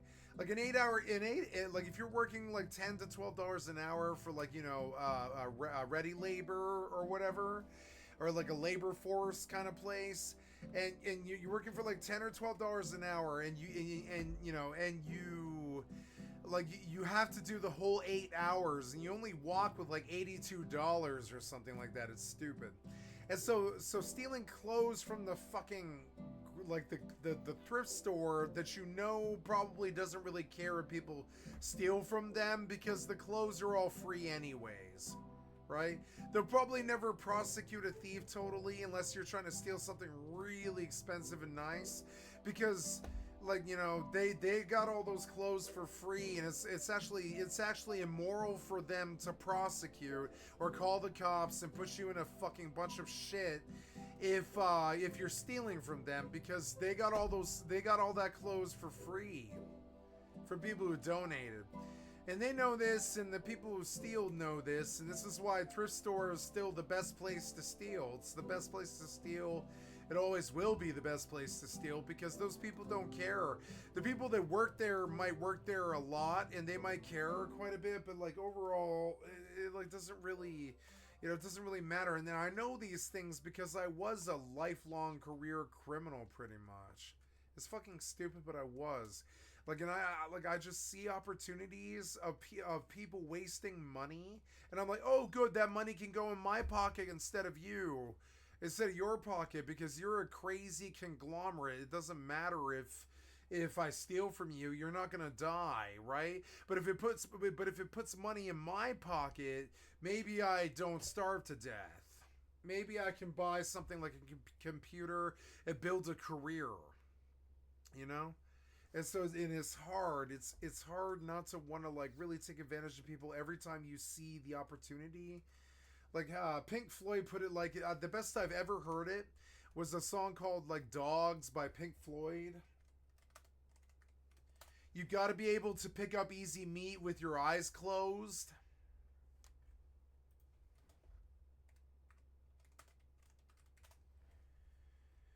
Yeah, you gotta, like, this is the song that, like, I feel that Roger Waters was a lot like me. I think it was a lot like me, and I think you can get an idea of how successful I might be if I keep going. But anyways, Roger Waters said in Dogs, which is a song on animals by Pink Floyd, you gotta be crazy, you gotta have a real need, you gotta sleep on your toes, and when you're on the street, you gotta be able to pick out the easy meat with your eyes closed, and then moving in silently downwind and out of sight, you gotta strike when the moment is right without thinking. And you hear, you gotta strike when the moment is right without thinking. And after a while, you can work on points for style like the club tie and the firm handshake. But, you know, a certain look in the eye and an easy smile. You have to be trusted by the people that you lie to so that when they turn their backs on you, you'll get the chance to put the knife in, and that's the butt. You have to be, and I said it wrong. I said a butt before, a certain look in the eye and an easy smile. That's all part of the first part, which is like, and after a while, you can work on points for style like the club tie and the firm handshake, a certain look in the eye and an easy smile. But then he switches to another part of the verse where he's like, you have to be trusted by the people that you lie to. So that, and then there's a but here. And there's a but he doesn't say it. But you have to be trusted by the people that you lie to, so that when they turn their backs on you, you'll get the chance to put the knife in. You got to keep one eye looking over your shoulder. You know it's going to get harder and harder and harder as you get older because you're in it alone. And in the end, you'll pack up and fly down south, hide your head in the sand, just another sad old man all alone and dying of cancer. And I would say that's basically perfect. That's perfect for who I am. I'm not dying of cancer at all, but I mean like all the rest of it. And neither was Roger Waters, though. You know, neither was Roger Waters. You know, he's making fun of an old cliche of like this old Republican that sits around the fire and, you know, sips a snifter of brandy and talks bitterly about how they lost the race and stuff, and it's crazy and it's really weird. You're just all alone and dying of cancer, and you can't lose the weight. And when you lose control, you'll reap the harvest you have sown, and you go crazy and you push something because you're older. You want to make a big deal about something. And as the fear grows, the bad blood slows and turns to stone. And it's too late to lose the weight you need to throw around. So have a good drown as you go down all alone, dragged down by the stone. I gotta admit that I'm a little bit confused. Sometimes it seems to me as if I'm just being used. Gotta stay awake, gotta try and shake off this creeping malaise. If I don't stand on my ground, how can I find my way out of this maze? You know, and that's exactly what this guy's talking about. It's like a dude who just really doesn't have any connections. Doesn't really, I mean, they have connections, but they're not like ones that he keeps his whole entire life. He's constantly wandering around trying to find something that isn't there, you know? And deaf, dumb, and blind, you just keep on pretending that everyone's expendable and that no one has a real friend, and that's true. That's exactly what I do. And it seems to you that the thing to do would be to isolate the winner.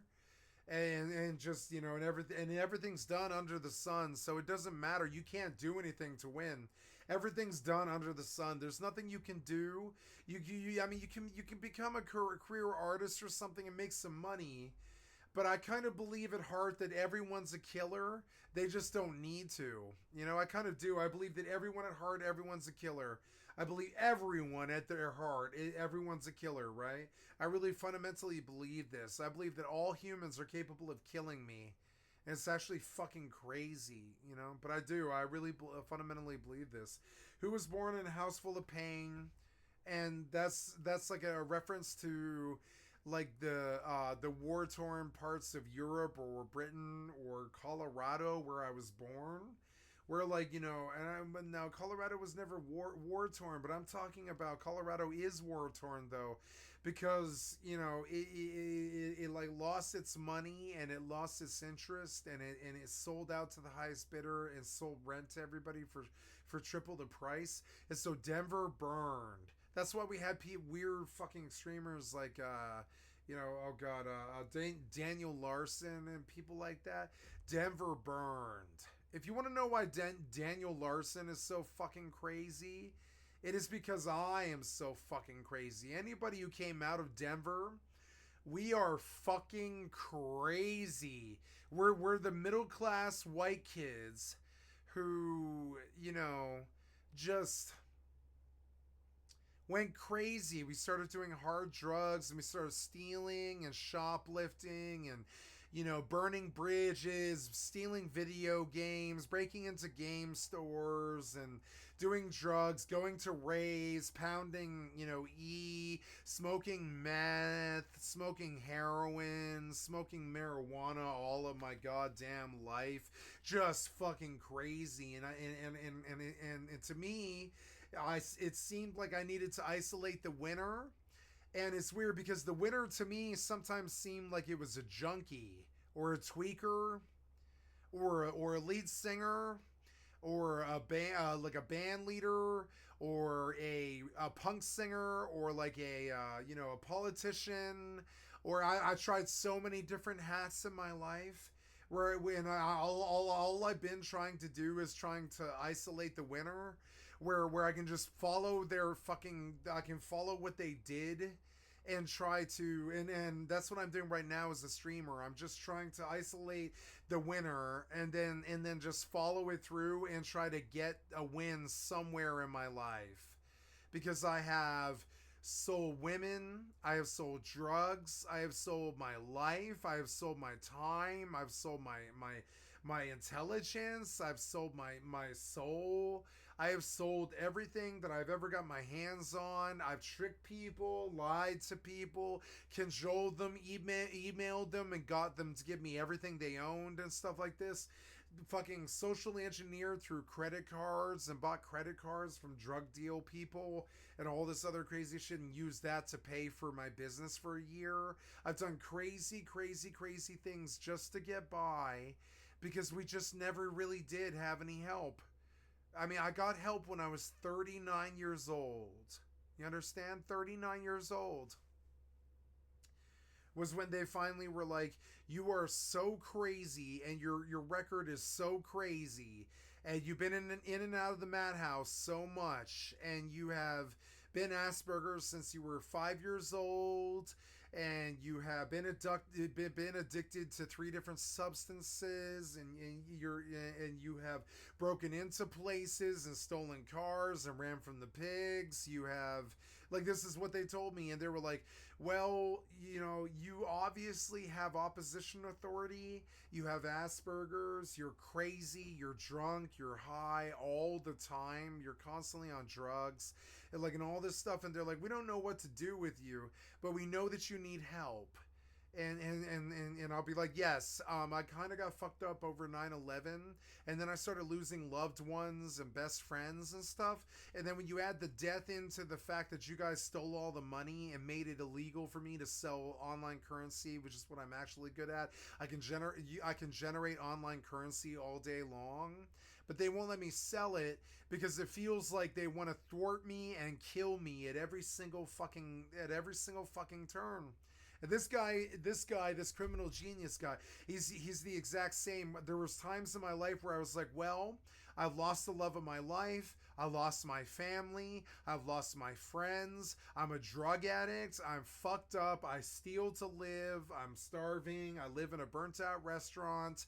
I go out only between 4:30 in the morning or sorry, it's like 3:15 in the morning and about 6:50 something in there. The only time I ever go out like outside of the house or outside of the coffee shop or outside of the drug flop is to the drug flop house is to go like to the burning restaurant to the burnt out restaurant to sleep long enough to feel like I can stay awake some more. And that's how my life was for 13 fucking years. Well, it was 7 years. Sorry, it was 7 years. But I mean, it was 13 years before that. Before that, I did that with people while I was established, right? I had apartments and cars and jobs and stuff. But I left paying rent, and I lived in a car for 5 years. I've lived homeless for 13 years, 5 of which I did in a car, 8 years of which I did with a tent or a burnt out restaurant. And so I look at it sometimes like, okay, every woman you ever loved moved on to some dude who just took care of her. Every man that you know has gone on to some job that they feel good about and they have a good life and they bought something like a house or a car or they have something or they have like a family or something like that. You don't. Your government continues to bomb outside countries, and they know how crazy that makes me because I'm an Afghanistan child. For all of my life, for 23 fucking years, they attacked Afghanistan for no fucking reason. And I think about how essentially the reason that the rent's so high is because they attacked Afghanistan and we're fucking poor. And so they attacked Afghanistan, and so I had to pay. I, as a citizen, had to pay. When they attacked Afghanistan for 23 fucking years, the rent went from $375 to $2,000 in the space of 7 years or something like that. It was insane. It was right away too. It was like the first bit of it jumped from $350 to $750, and it stayed $750 for about 9 years, and then it jumped to $2,000. And that happened within 5 years. It was insane. And it just got worse and worse each year. And we were more and more desperate. You started seeing people do stuff like sell blood, sell drugs, sell pussy, sell blowjobs, sell whatever. It didn't fucking matter. And I didn't judge those people. And I still don't. I don't judge those people. It became beyond me to judge hookers and drug dealers and you know, stick up artists and fucking thieves and you know, and stick up kids and stuff. It became difficult for me to judge them because everybody that I knew would take every single fucking opportunity that they could take. Like even my straight friends, like, and by straight I mean people who wouldn't break the law.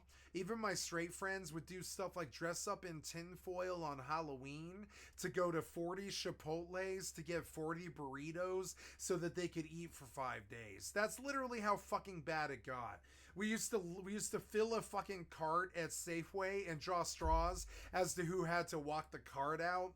And then we would walk the cart out so my friends wouldn't goddamn fucking starve to death. That's America I'm talking about. And I mean, and that's how it was for goddamn 13 years. It was like 13 years, only pandemic unassisted relief and all this stuff that you know, that the government did got us out of it. It was insane. And that's where I was. I was living a goddamn, you know, Breaking Bad, fucking, you know, Aaron Hall, doing Jesse Pinkman. And I was like living a Jesse Pinkman fucking life. And if you look at Jesse Pinkman, all he was really trying to do was trying to isolate the winner and then emulate it so he could get out of poverty, meth addiction, rolling with really bad kids that run drug crews and stuff like that, and getting high in the flop house, you know? And everything's done under the sun, and you believe it hard everyone's a killer, just like Walter White, who was born in a house full of pain, who was trained not to spit in the fan, who was told what to do by the man, who was broken by trained personnel, and I've been through the system. I have been to city jail like 85 times in my life or something like that. I've been to county jail once, but I've been to city jail like 85 times or something like that. Who was fitted with collar and chain? Sometimes they stick a charge, sometimes they don't. You know, who was given a pat on the back, who was breaking away from the pack, who was only a stranger at home, who was ground down in the end, who was found dead on the phone, who was dragged down by the stone. And so all of my life now, ever since I heard this when I was like, I don't know, 34 or something like that, I just try not to get dragged down by the stone. All of the depression, all of the people that I know that I love that are dead, all of the fucking, like, all of the problems, all of the addictions, all of the cheating girlfriends, and all of the friends that disappear, all of the problems that stack up, all of the outside corporate interests like Microsoft that make it 10 times as hard to do whatever you want to do as it should be. The $7 to $9 for a pack of cigarettes, or the $3 to $4 for a gallon of gas, the $35 to fill a fucking tank of gas when that's everything that you own, the poverty, the desperation, the casinos, the methamphetamine, chasing every single opportunity that comes up and being like, yeah, motherfucker, I am down. Dude, like, after a while, I was as crazy as to do something where I literally was like, I will say yes. As I met drug dealers, I understood what was sinking them and getting them to agree to be my friends, is when they would ask me things, I would tell them, I will say yes. I would tell them right to their face. I said, I will say yes. If you ask me to do something, I will say yes. It doesn't matter what it is. Steal a car, sell some dope, sell some heroin, sell some methamphetamine, fuck somebody over, track them, go left and right, go east and west, go north and south, turn somebody in for rape, turn somebody in for theft, all this other crazy things. And I would tell them, whatever you need, I will do it. I don't care. And I did too.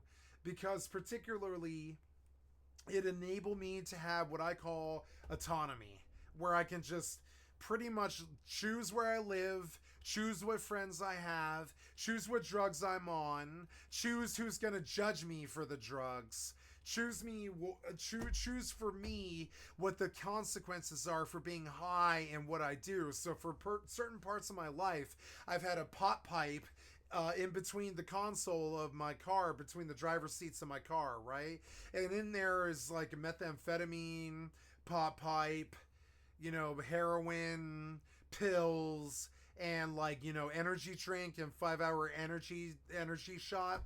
And you go leafing through and you're like, oh my God, this is the greatest little drug cranny, nook and cranny thing I've ever seen. And I had a problem with people getting in my car, opening the console, seeing what my personal life was like, seeing the fucking drug drawer, jacking the drugs or whatever, or just being like, oh my God, we're going on a party. My friends, the girls that I would fuck, they would get in my car and then I would show them the console and they're like, oh my God, we have to party right now. That was the response. Like, it wasn't like, oh, you're fat and you're middle-aged or anything like that. It was not like that. It was like, oh my God, we have to party right now. You have all these drugs and all these cigarettes and all this money and all this food and all these like money cards with like Chipotle and fucking, shit like that. And they're like, oh my God, you don't have to work. You've been driving taxi for 13 years and just buying money cards and dealing with people and being a drug dealer and shit. And the girls go nuts when they see me because they're like, oh my God, we could just party right now for a week in hotels and shit like that. That's so much credit and weird shit you have going on and all this shit. I'm like, yeah, I know. A lot of money, a lot of luggage, a lot of clothes. That's what it goes in. That's what happens when you're putting in work. And so at that point, I just stopped kind of valuing anything. I stopped valuing sex. I stopped valuing women, not in terms of like misogyny at all, but more like I just stopped having them in my life on a personal level, because usually they just aren't as crazy as me. They're just not as crazy as me. And when I meet a crazy woman, I chase her down the rabbit hole, and she always, there was like 7 of them, they always lead me down to like some terrible fucking rabbit hole where somebody's like trying to save my life, or I'm in a hospital, or like, you know, I just lost my car, or some dude robbed me, or some dude held me up at knife points or something like that, right? It doesn't matter what the fuck it was. Like there was many points in my life, or they storm in my house and they try to kill me with a circular saw. It doesn't matter what it was.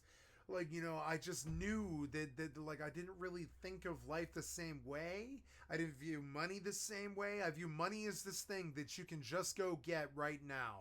I'll tell you right now, money does not impress me. Bill Gates does not impress me, or Microsoft, or any of those people. I'm okay to tell people on my stream to prosecute Microsoft because they sold computers to our enemies while we were fighting them at war. I'm okay to do this, and one of the reasons that I'm okay to do this is, I mean, I don't value money. I don't really value money. I don't think it actually brings you anything. I think it's actually this crazy game like chess or like the MMO lifestyle. You guys see me play 5 to 8 games all the fucking time. Right now I'm playing Final Fantasy 11. And I'm at the Goldsmithing Guild in Mora, and on EVE Online I'm in Jita, and I'm about to go out in this fucking venture. And I've got to put a micro warp drive on this thing. Oops. I got to put a micro warp drive on this thing. And like, and I'm playing like 3 games at once because I don't really value money. I don't really value time. I don't really value moving forward. I don't really value getting gear. I don't really value loot. I don't really value anything at all.